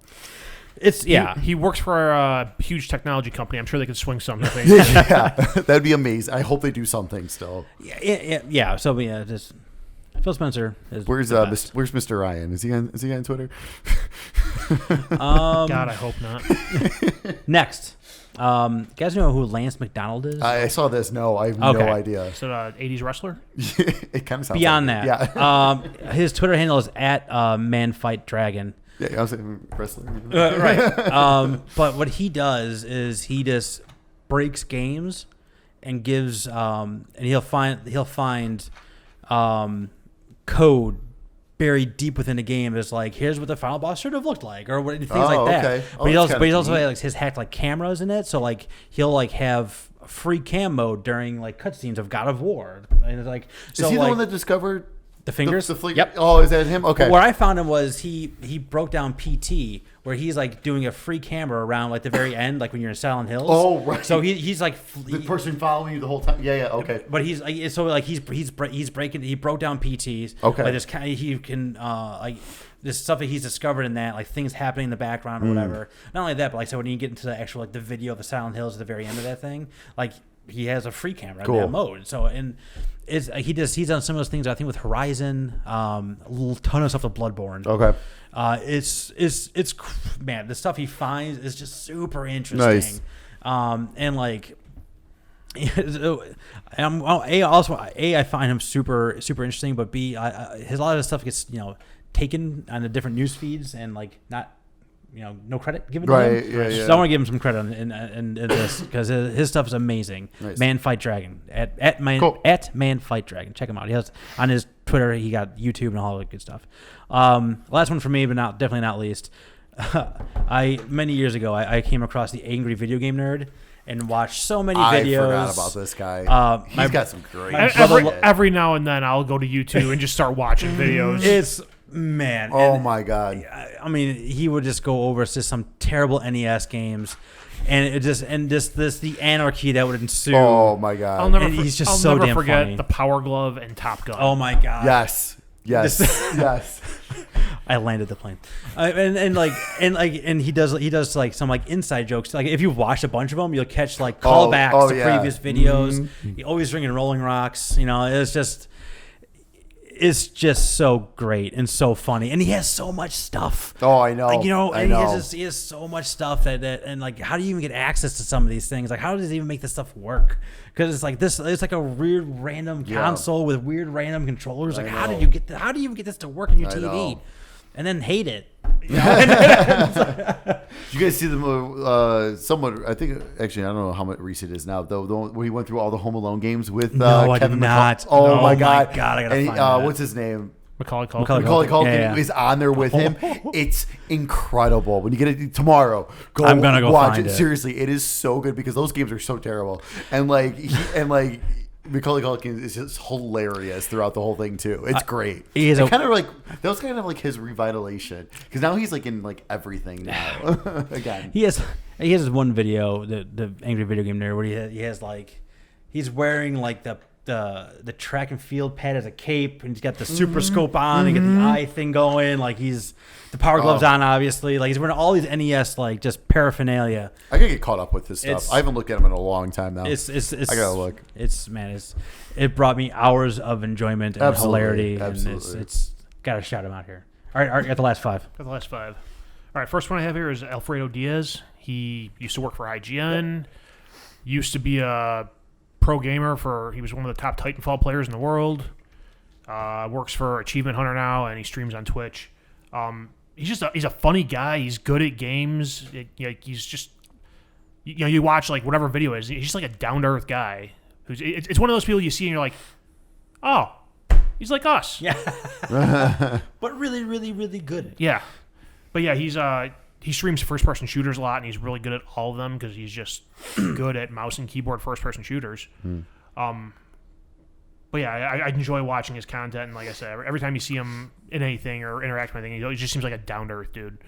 Next one I have isn't really a person, more so an establishment or a company. The Galloping Ghost. You had mentioned Preservation Society before. They kind of do that in their own way. I mean, they have an arcade, but like they're going out and they're getting people to like bring them like the marquees off arcade machines, and they scan it so they can preserve it and reprint it later. Or they find old machines and they restore them. It's not like they're going out and buying like perfect condition brand new machines. Like they'll find something that's been sitting in a shipping container for years and is beat up, and they take it in and get everything fixed up on it and working, and then it's out there for people to come in and pay $20 to play. And like I've said before a million times, the Galloping Ghost is like, it's an interactive museum basically. Like if you ever want to sit there and get have your kids see what video game history looks like, take them there.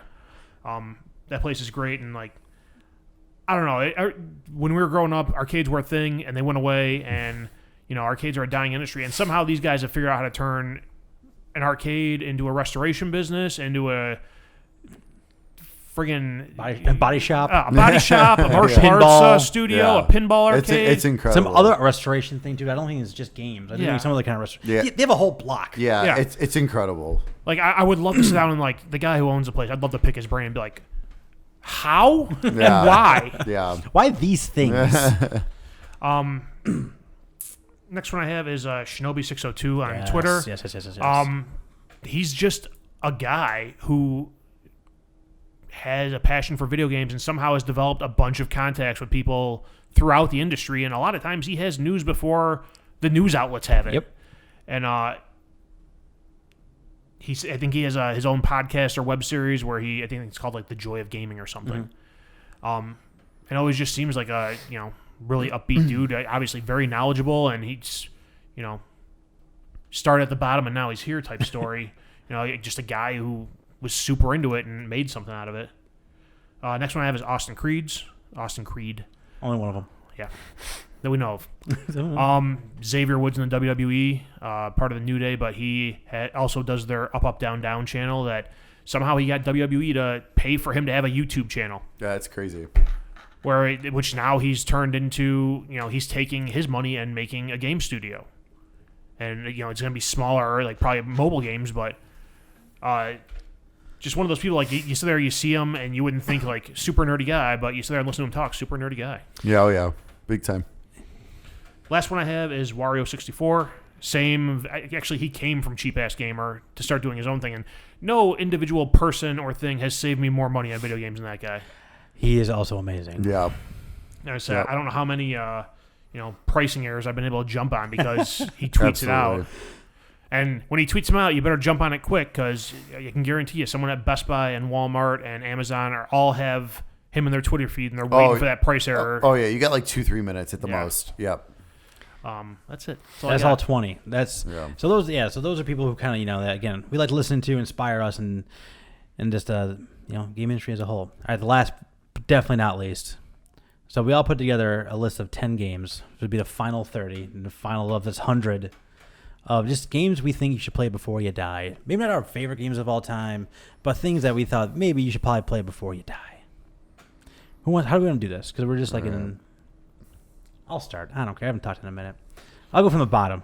Are yours ranked? No. Okay. Absolutely not. I was saying mine are ranked. Mine are not ranked. Perfect. No, mine are just thrown in there. Then I'll just go from the bottom. First one I want to talk about is Myst.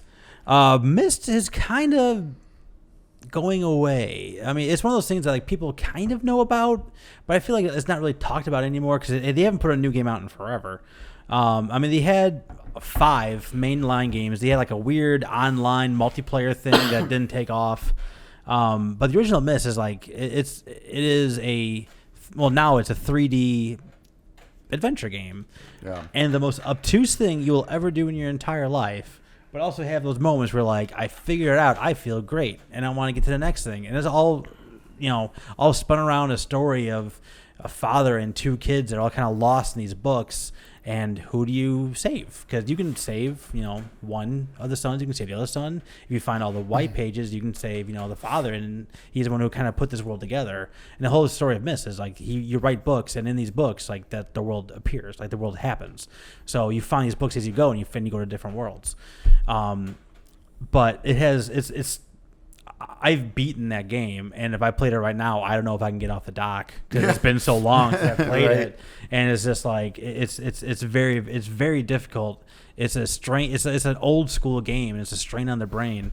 But it was also like the biggest selling PC game until The Sims came out. Yep. It was a massive hit. Absolutely. It was a massive hit. Absolutely. I mean, it's been remade in new engines, and I said now it's 3D. It used to be just like screen to screen to screen, but now like it's full 3D motion and things like that. But like,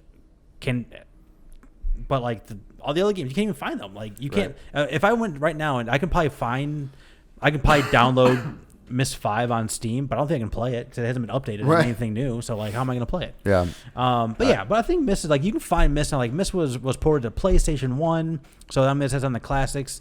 You should be able to play it on. They've redone it on for like modern PC operating systems. So you can play that now. Go find Myst. It can't be expensive. It's 20 years old, I think, at least. If you could find someone that plays it. But they've updated Myst along the All way. right, so you're saying one of the you can play new engine versions. Any fine. version of it's fine. It's literally the same game outside of just being in 3D motion. It's literally the same game. So however you can find it, and I think it's one of those things that doesn't have enough appreciation nowadays. I remember playing that with my buddy on one of those old iMacs. Oh man, the color backs on the iMacs. Yeah. Shortly before Compaq started stealing that design. I'm gonna just keep going. Yeah, do my 10? just all right. Yeah, keep going. Hotline Miami. Again, I think we all have an affinity for that game. What I really love about Hotline Miami is if you had no context and you play it now, you have no idea when it was from, because it's a top-down, 8-bitty game, but they get so much out of that art style. It's unbelievable, and not like that, but like the gameplay is simple too. I would say it's not even like just the art style. It's like you have the art style, the gameplay is great, the music is perfect for it. There's the flow of the gameplay, just chaining the other combinations and not getting killed, and that game. And it's all wrapped around like the psychedelic story. Like there's so much happening in this game, and if you just look at that screenshot, you're like, I don't know what's going on.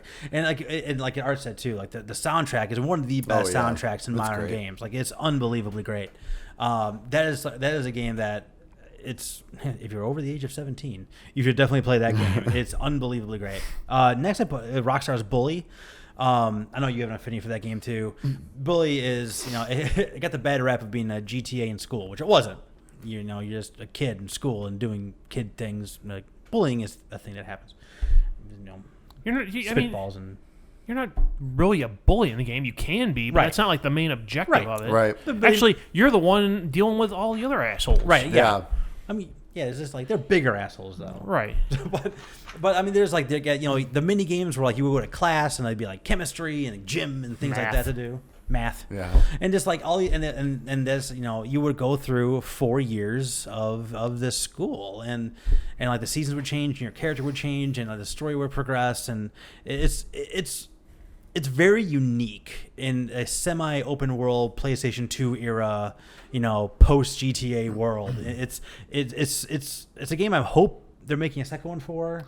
There's been rumors forever that they're making a second one of these things. Supposedly it was canceled and scrapped. Right. And yeah, I hope they eventually come back to it. But yeah, Bully's really great, and you can play it on backward compatible on Xbox. Yeah. So Scholarship edition. Yeah, so you can absolutely still play that game.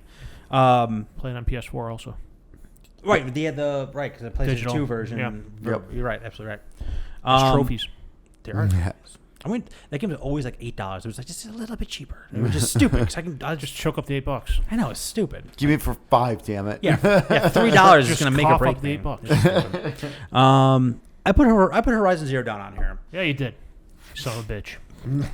the more I put it on here, the more I think about her. I think about Horizon a lot actually, because I really, really like that game, and I'm feeling that I've made an improper choice for Game of the Year that year. Oh, good, you brought it up because I was going to bring it up. I put Super Mario Odyssey on there, and I think there may have been a little recency bias in that one because I finished that one. I finished Horizon Zero Dawn in March, I think it was, and Odyssey was much later. And Horizon Zero Dawn is an amazing game. I think it's the best modern open world game, period. It might be my favorite game from this generation. It's really, really great. It does so many things great in terms of just like the story is very compelling. It goes places you don't think it's going to go. The enemies are so cool, and there's so many of them. Like the Robo Dinosaur guys, there's like 15 of them. On top of fighting humans and things like that, there's a lot, and just the way you have to approach them and the weapons you get, and it's just unbelievably gorgeous too. Like the game, Horizons is really, really great. And do you play Frozen Wilds? I didn't. I bought it. Okay, I haven't played it, but it's a theme of today. Well, no, it's one of those things like you were talking about earlier. What was the game you finished, and you're like, I don't want to go back and. Death Stranding. Yeah, I think there was something older than that you talked about, but that's how inside. I'm starting to think there you go. That's how I feel about this. Like I played the game and I love the story, and I was thoroughly satisfied with how it ended. Mm-hmm. And when there's a sequel, I'll play that when there's another full-fledged story. But it's like I don't feel the need to go back and play the DLC. I bought it. I paid for it. I can download it anytime I want. But it's like I'm good. I don't remember the story of the Frozen Wilds, if that tells you anything, but I remember the story of Horizon Zero Dawn proper. It just does so many things so great, and it's crazy that Guerrilla made that game as like the first game that wasn't a first-person shooter. Like there's no way that game should be that good. Mm-hmm. When coming from Killzone, I mean, nothing wrong with Killzone, but just like it's a completely different game, completely different engine, and it's phenomenal.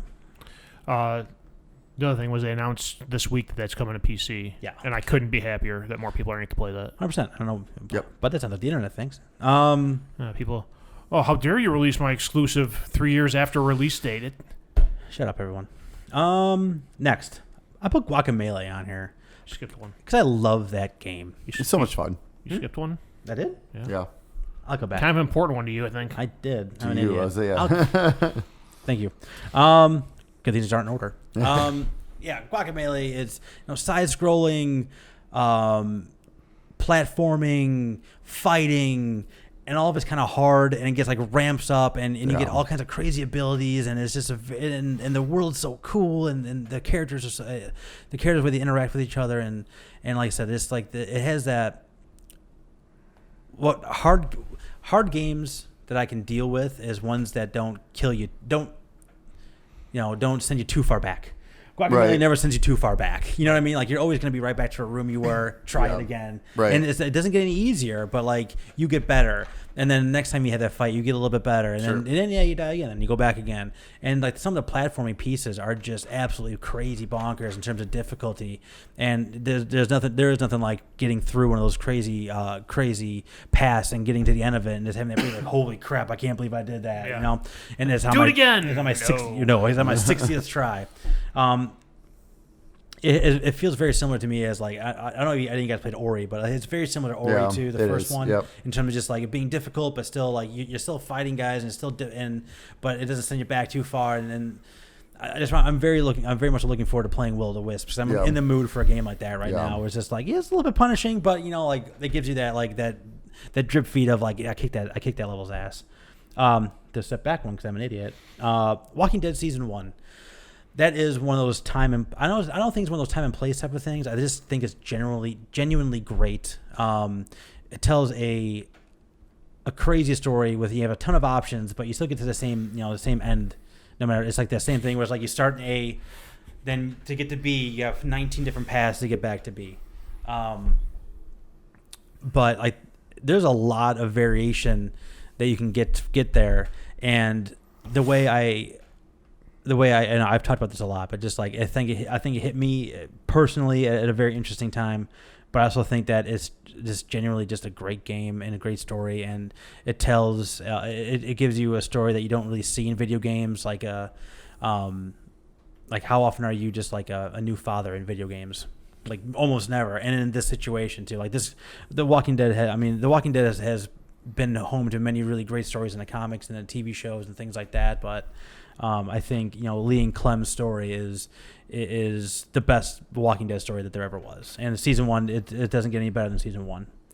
The next 2 I think I'm going to put on here, but I also want to put with a caveat: you need to play these in the arcades. Mortal Kombat and NBA Jam. Yeah. Mortal Kombat again. You see on my live list, it was like this was a thing that happened, and you should it was like these are important things that happen in video games. I have some of that in mind too. But Mortal Kombat was just such a phenomenon, and I think you should play the original one just to see what it was like. Right. Like where we started. I was going to ask you. It's a little rough. Yeah, it's a little rough. I'm not saying it's not, but I think absolutely. I think playing the arcade would just be super neat. Don't go further back than 3. It's fine. You can do whatever you like, really. It's only my only what I think. But I think, I mean, again, Mortal Kombat was just such a phenomenon. And, it's just getting brought up in Congress, and it is for being too violent, and just I mean, as I was like, just look at the context now, like it's very ridiculous. Have they played Doom 2016 in Congress? No. I remember going to Odyssey Fun World and being like, Ultimate Mortal Kombat. They got the Ultimate Mortal Kombat 3. Oh my God. And then I did not leave that machine the rest of the day. I remember going to Aladdin's Castle, which was in the mall. Oh yeah. Chicago Ridge Mall. And they had, cores on the side, and one guy was playing. It was actually a playtester at Midway. Because again, Midway is local. So a guy, he knew like how to do some of the fatalities. Yeah. And just like the crowding of people around this thing was just unbelievable, and something that doesn't happen anymore. That was a big thing too. Like back then, like now you get a Mortal Kombat game and like they give you the moves list. Right. You pause the game. Everything. Yeah, out. you had to figure it out, or you had to look it up in a magazine, or you had to know someone's brother who knew it. Yep. So like you're seeing things so good. Like they just put the machine out there. The guy who kind of knows what he's doing is playing it right now. Yeah. He may have been a PR plant. I don't know. It works. I don't care. But like.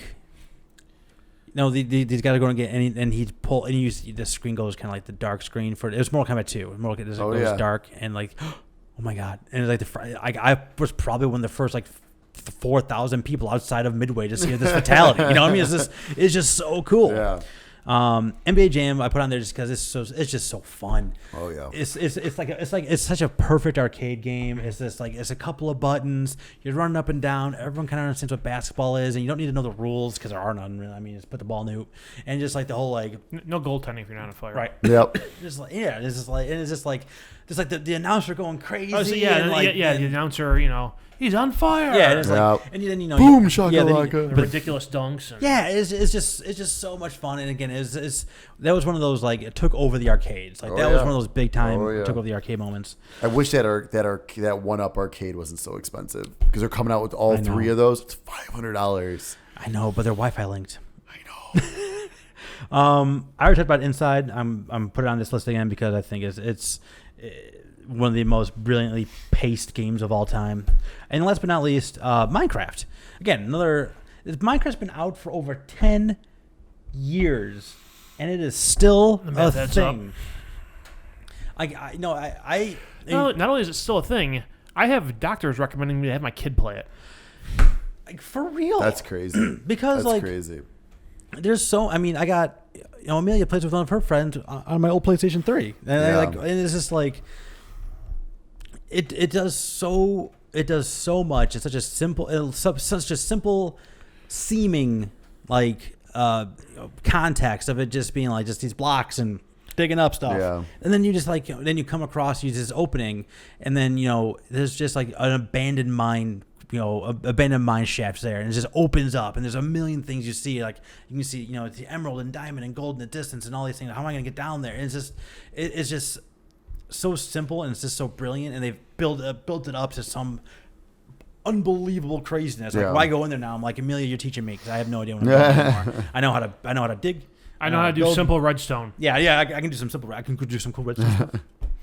But like every time I go in there, it's like I don't know what this is. I have no idea what these things are. Piston. Like, you want to make a piston? Yeah, it's like it's a scaffolding. Like, what can I do with scaffolding? And I start playing around with it. Like, I can do some really cool stuff with scaffolding. So it's like it's the game is on everything. It's been everywhere, and I think it's one of those things. Like it's biggest selling game of all time. I think. No. Oh, Tetris. Tetris number 1, I think Minecraft's number 2. And it's some crazy, but it's still some crazy amount. Oh yeah, no, it's like because I was looking around. I think they've sold I saw 175. No, it's way more than that. That was 175 million. Wow. But That's crazy. like Minecraft has I don't know if it's true anymore, but it had more worth than Star Wars, which is ridiculous. That's nuts. Yeah, I think again it's on everything. I think that I can't imagine anyone who would, if they gave it a good solid try, wouldn't find some amusement in it, because like I said, you just never know what you're going to come across, what's going to be over that hill. It's just the adventure of being I don't know what the hell that thing is. Is it good, is it bad? And the game will kind of tell you along the way too. It won't, especially the console version, they'll give you just they'll give you the recipes, and it'll kind of give you an idea what all these different things will do for you. And it's really just a phenomenal feat and a phenomenal game, and there's no signs of it stopping anytime soon. As of last May, Minecraft had sold 176 million copies. Damn. And had 200 million registered users for the free Chinese version. That's crazy. And they have they have a Java version. They have all the different console versions. They have the educational version now. They have and like you said, you can play it on anything. Yeah. You can play on your Switch. You can play on your PlayStation. You can play on your iPad, your iPhone, your Android phone, your years-old computer that can't run, a modern internet browser, but it can run Minecraft. Yep. And yeah, it's really amazing. All right, who's up next? I can go next. We can just keep going with the list. Go for it. Let me get the list back here. Go ahead, right? I'm going to the bathroom. All right. Why? We haven't been in for 2 hours. Yeah, it's been over 2 hours. Well, it's a special one. It's okay? a 100 episode. I hope you're packed. We'll wait. I hope you're packed lunch. I'm glad you're all here. All right, so I have. This was really more of a thought that I had by just to throw a game to it. I put Left 4 Dead in here, which is a good game. Yeah. But the thought of it more was playing a online game with people working together. Yep. Which I think is just an experience that at some point you need to have. It helps. It helps when you know the people. Yeah. Left 4 Dead. People you don't know on the internet are kind of fucking weird and sometimes kind of psycho. Like Dad and Baby from my earlier when I was playing Warzone. But yeah, well, Left 4 Dead is not great by yourself. Yeah. But it's really great with people. Yeah. It's really, really great. Next one I had was Civilization 5. I just picked my favorite of the Civilization series. There are more recent ones, but I just think it's so interesting to get into those games, and there's a variety of different ways to win, and you're playing through the evolution of mankind and building your own civilization, and you can win through diplomatic means, you can win through war, you can win through whatever the religious one is, I don't know what they call it. But then, there's all that, and then Gandhi's a psychopath. Which is not on purpose. You never expect that unless you know what you're doing. I have Tales from the Borderlands on here. Yes. Which I think is, if you're not into Borderlands, it's a great introduction to that universe. But regardless of that, it's just a good game. It's a good story. It's humorous. There's parts that have you, I don't know, I guess feeling things at times if you have feelings. Is that the funniest game of all time? I don't know if I played one funnier. I would say it would be hard for me to think of another one off the top of my head. I didn't do a list of funniest games, so I don't know. Well, wait for the 200th episode. We'll do that one then. I left my ass off with South Park, Sick of Truth. Those are pretty good too. Good point. South Park games are pretty good. Yeah. I have Pac-Man or Miss Pac-Man if you prefer, just for the historical gaming knowledge experience. That was, the first huge arcade game that had people flocking to the arcades, and it's something to experience. If you can experience on an arcade machine, I would say it's the ideal way to do it. It's just not the same sitting there with, a controller and a D-pad in your hand. It's you have the joystick there. Mm-hmm. Papers, Please. Oh my God! Papers, Please. It's a good game made by, I think, one guy. I know he wrote it. I don't know if he actually coded it all by himself. It's a good game. It's just a different experience. I mean, how often are you playing games where you're working in a documentation booth checking documents? That's the game. Yeah. That's one of those things that that game has no business being as good as it is. Yeah. Just based on the concept alone. Yeah. Right. Yeah. If you go to work and someone gives you a stack of papers, you're like, check these all, make sure they're all done right. You'll be bored out of your mind. But somehow this figures out a way to make it entertaining and make it fun, and I don't get it, but it's a thoroughly enjoyable game. And every time I play it, I will play it for hours and hours, and then I will usually walk away from it for months. Mario Kart 8. Oh, yeah. Which, in my opinion, is the best Mario Kart game. So, in my opinion. This is your list, man. Yeah, I'm not saying it is. It's super fun. It's a beautiful game. It runs perfect. I'm not into racing games, but I love that game. Mm-hmm. Number 14, Tetris. For, again, the historical gaming perspective of it. It's sold 500 million copies worldwide. It's been around. It's been a game for 40 years at this point. I think so. It's had various iterations and versions, and there's Tetris Effect, there's Tetris 99. But ultimately it's just Tetris with a different twist on it. Super Mario World or Super Nintendo, just a great 2D platforming game. Do you prefer that over Super Mario 3? Yes, I think I do too. And like in hindsight, I thought about. I think so initially on here I had Super Mario 3. I'm like, you know what? I like World better. Yeah, I really think I like this, like the little secret areas and like Yoshi and things like that. I think I'm on the bandwagon of Super Mario World being the best. Yeah. I have Uncharted 4. Uncharted is a very good series. I think 4 is the best of the bunch. I know, Steak, you can't stand the gameplay, just controlling of those games. Hey, man, I'm on 3. One of these days, I got to pop it back in, play through 3 and 4 still. Story's great. Yeah. Story's great. And then the last one I have is The Last of Us. Yeah. Which, great story. I'm not into like horror games. That game's not that huge on the horror, but there's enough there to kind of keep you on edge at times. Really, more than anything, the story is what gets you through that one, and it's a really good one. I can't wait for the next game to come out. Also, those last two I had to throw on this list real quick once I saw Mike took Horizon Zero Dawn. I had to screw him over and return. Fair enough. Took my game of the year, you son of a bitch. I know. Real quick about The Last of Us 2. I think I've told this before, but like the ending sequences of that game, I have never felt more propelled to get to the end in any other game. Like just like so much motivation to get through like that area. I don't know through that building. Like I was doing things like I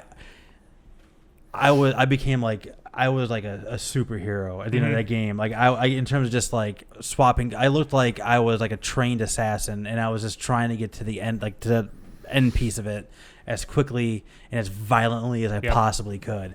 And it was just like I'm never like that. Like in most things, unless that's all the game does. But if I had like I had. My only option was to get to the end and blow everyone away. Like that stretch there is a huge change from the tone of the rest of that game in combat. Because the rest of the game in combat in that game, you're ideally to do it, the most efficient way possible, and your best chance of survival is to sneak around and throw things to create distractions. And maybe you can do that in that last stretch, but given what's occurring in the story at that point, I really don't see a time where you're going to crouch behind cover. Mm-mm. And like. Oh man, it's like I said, we're what 2 months away. Yeah, man, shouldn't we have had it already? Wasn't the original release date like last week? February. Yeah, that's all right. It's all right. No, it's a couple months. I'm fine waiting for a couple months. Get it right. All right, Steve, get the last 10. Bring us home. All right. So I did reserve. Just in case, Last of Us 2, because my GCU expires on Friday. Oh, rest in peace. So rest in peace. I reserved a bunch of games. I don't know if I reserved that one. Well, let me know, man. I got until Friday, but I need to reserve an extra copy. I think I still have time. Okay. Like okay. I put an order. Mine's done Friday. I put an order in last week. Yeah. Like I ordered a bunch of games. And I'm like, I don't even know if I'm gonna want to play all these. But I'll pre-order them anyways and cancel. Well, absolutely, that's what I'm doing. Well, like I said, I pre-ordered all 3 versions of Ghost of Tsushima, so I can decide which version I want. Yeah, we'll talk about that later too. But yeah, put me down for Last of Us. Okay, if sounds good. Down for a Last of Us and a box of Thin Mints. Yep, no problem. All right, so kick mine off. God of War, the PS4 one. I mean, it's just amazing. It's so cinematic. The whole one camera the whole entire time is just insane. There still has not been another game that's done that. Like it's something everyone needs to experience, and like you don't think like you hear one camera, like how is that going to work? And it's just incredible, and the way the pacing of the story is incredible.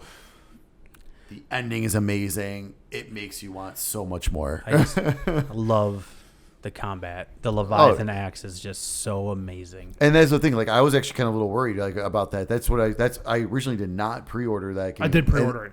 I did. Did you? Oh, okay, good. Good for you. I originally did not pre-order God of War because it looked kind of Dark Souls-ish, and I was like, I was a little worried about that. Last of Us, Final Fantasy. Yeah, that's a lot. Nice. Just piled them all on there. So I was a little worried about that, but it ended up being like I'm glad it wasn't like as complex as I thought it was going to be, and it was so good, so good. There's only in the main story, there was only a couple of times I kind of had a rough going, but then you get more powerful. Right. It was like, all right, I got this. Something I've already talked about, Diablo 2. I mean, it's a classic PC game. I mean, try to find someone who hasn't played Diablo. It's going to be very rare. Here's one that Art says that, get ready, Art. Yeah. It wants a discussion on. I put NHL 94 on. Why that one in particular? It's always just been my game. Like for me personally, I mean, that was the thing. It's just like I still sometimes go. I have the cartridge. I sometimes occasionally pop it into my retro system and play it. Like it's so good. Like I love the rosters. I love the teams that they're in that time span. That was a really great Hawks team. I love that Hawks team. That was still the good. So was 93. Well, yeah. But the 94, just the gameplay and everything, it just works. When everyone talks about them, I always go 96, 93, 94. Yeah. I'm just curious. No, that's fine. It's like I said, 94 was always like my. And it was like, I don't think I never really played the other ones like that to be in my defense. So 94 was my game, and it ended up being like, 96 is so good. Yeah. It's all that plus the fighting. Yeah, that's nice. So then after that, I put Silent Hill 2.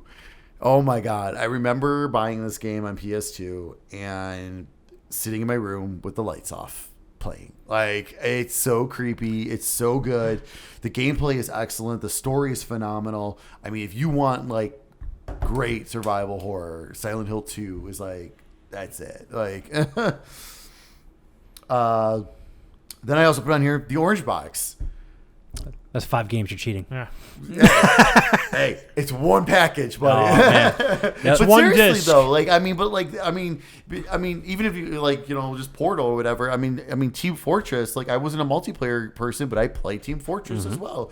And then all the Half-Life 2 stuff. It was so great going through Half-Life 2, episodes 1 and 2. Yep. I mean, like it's. I mean, fine. Give me another collection that beats that. Like Mario All-Stars. All right, well, fair enough. But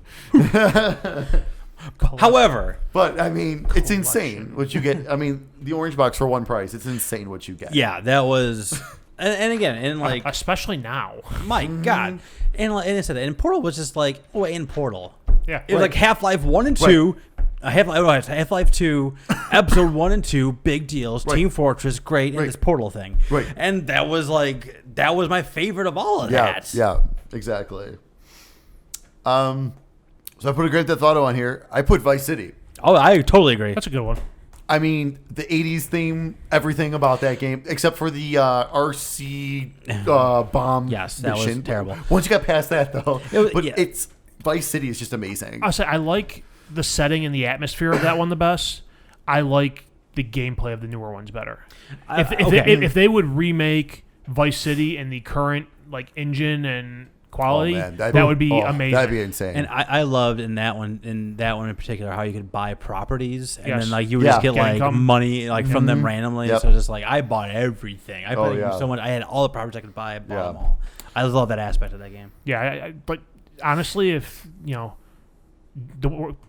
going off topic a little bit here, like GTA is like they may never make another single player campaign again the way online's going. Yeah, oh kidding. shit! I know it's ridiculous. If they like went that route, but they said, you know what, we're gonna do remakes of Vice City and San Andreas, I'd be all for that. Yeah. As much as I love the new like stories they put in GTA, I would thoroughly love if they just did like a RE2 quality remake of Vice City and San Andreas. Absolutely. That'd be insane. That'd be awesome. Next one is Metal Gear Solid. It's so good. One of my favorite games of all time. Oh yeah. I mean, like we said, like the whole battle that we were talking about earlier, and then Psycho Mantis. Thank you. I was blanking. But like the Sniper Wolf aspect, like the Sniper Wolf that piece was on there. That was insane. Merle. Yes. Codex in the back of the box. Like, holy shit. It was. Man, I bought that game on a whim. Yeah. Like I was like, I remember reading, PlayStation Magazine, and they're like, "This game is the greatest." And I'm like, "Oh, look how it's cool." And I remember Matt was going to the mall for some reason. I gave him money, like, "Bring me home Metal Gear Solid," and he brought me home Metal Gear Solid and a Cinnabon. And a Cinnabon. And like he didn't play a ton of games at that point, but he played through it too, and it was just like. It blew me away on what it could do and like what I was doing and all the different ways I could approach a problem. And there wasn't anything like that before. Like now, we're all spoiled for choice at this point when we're playing games, but it's just like just having the options to go completely nonviolent if you wanted to. It's a feat. Like it's unbelievable and it has springboarded. Just so many, 2 and 3 and 4 and 5, and all these different games that come from it. But like it still keeps some of the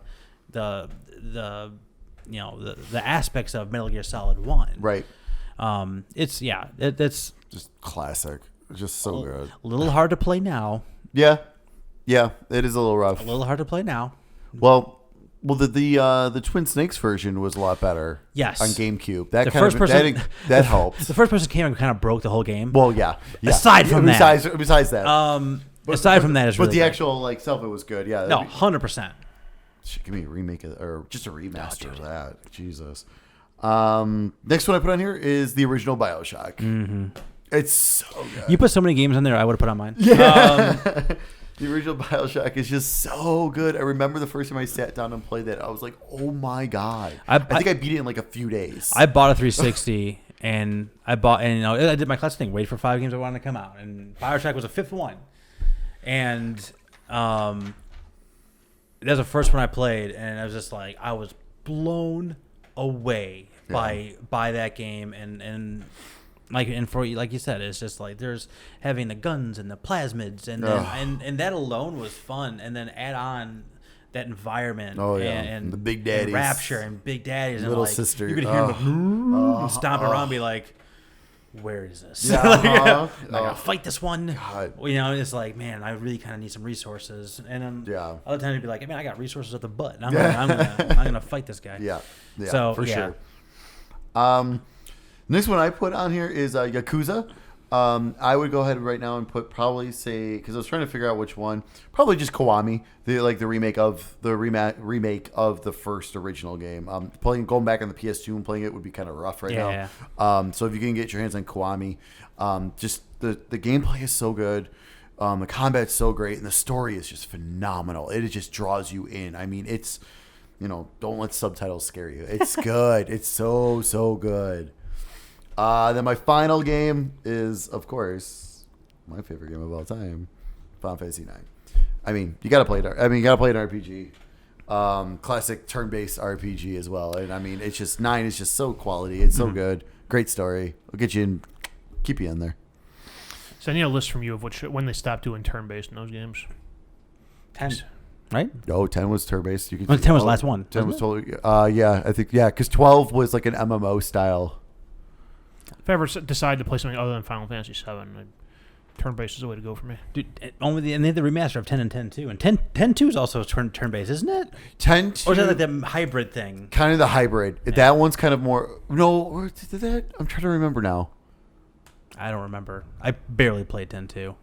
I played through it all. What was it, a year or two ago?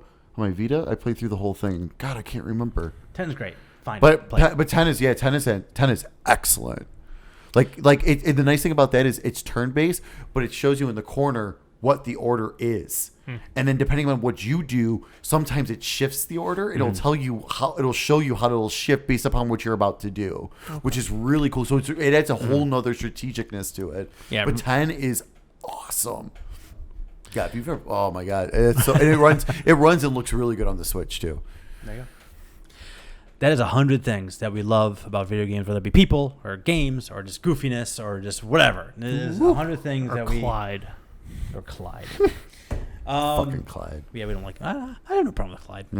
I just prefer the alliteration of the other three. I love the absurdity of Clyde.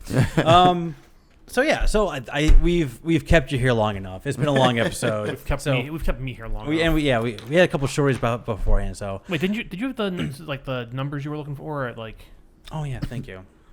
So I did this at 50. I'm gonna do it again now. It's a few stick stats. So unfortunately,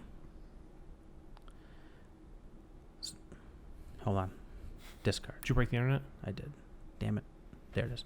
So unfortunately, Post nudes again. Unfortunately, SoundCloud doesn't keep minutes tracked. I always like to see like the micro, but so on YouTube, since we started on YouTube, because we didn't start YouTube until like the middle of teens, Episode like, 13. So the first first dozen was just us sitting in a room with no camera. So we've however, we have still posted 161 videos, and whether it be podcasts, when we went to the Nintendo event for the Switch, streams, reviews, all kinds of stuff, live reactions. That's awesome. E3 stuff. So we did 161 videos. We are like 2 away from 4,500 views, and we've done just a little bit over 24,000 minutes, which is again small potatoes, but that's really that's really neat to see. That's cool. We've posted 106 podcasts again for reviews and E3 stuff. Right. 4,446 listens on that one, and those are significantly longer. Like usually, historically, the podcast listening is longer than the YouTube watching. Right. That's pretty good. So I can't even imagine how many tens of thousands of minutes that was. So like again, we're not doing this for anything outside of just like getting together and having fun and talking and getting together and giving us reasons to play some weird things we may not have played and whatever.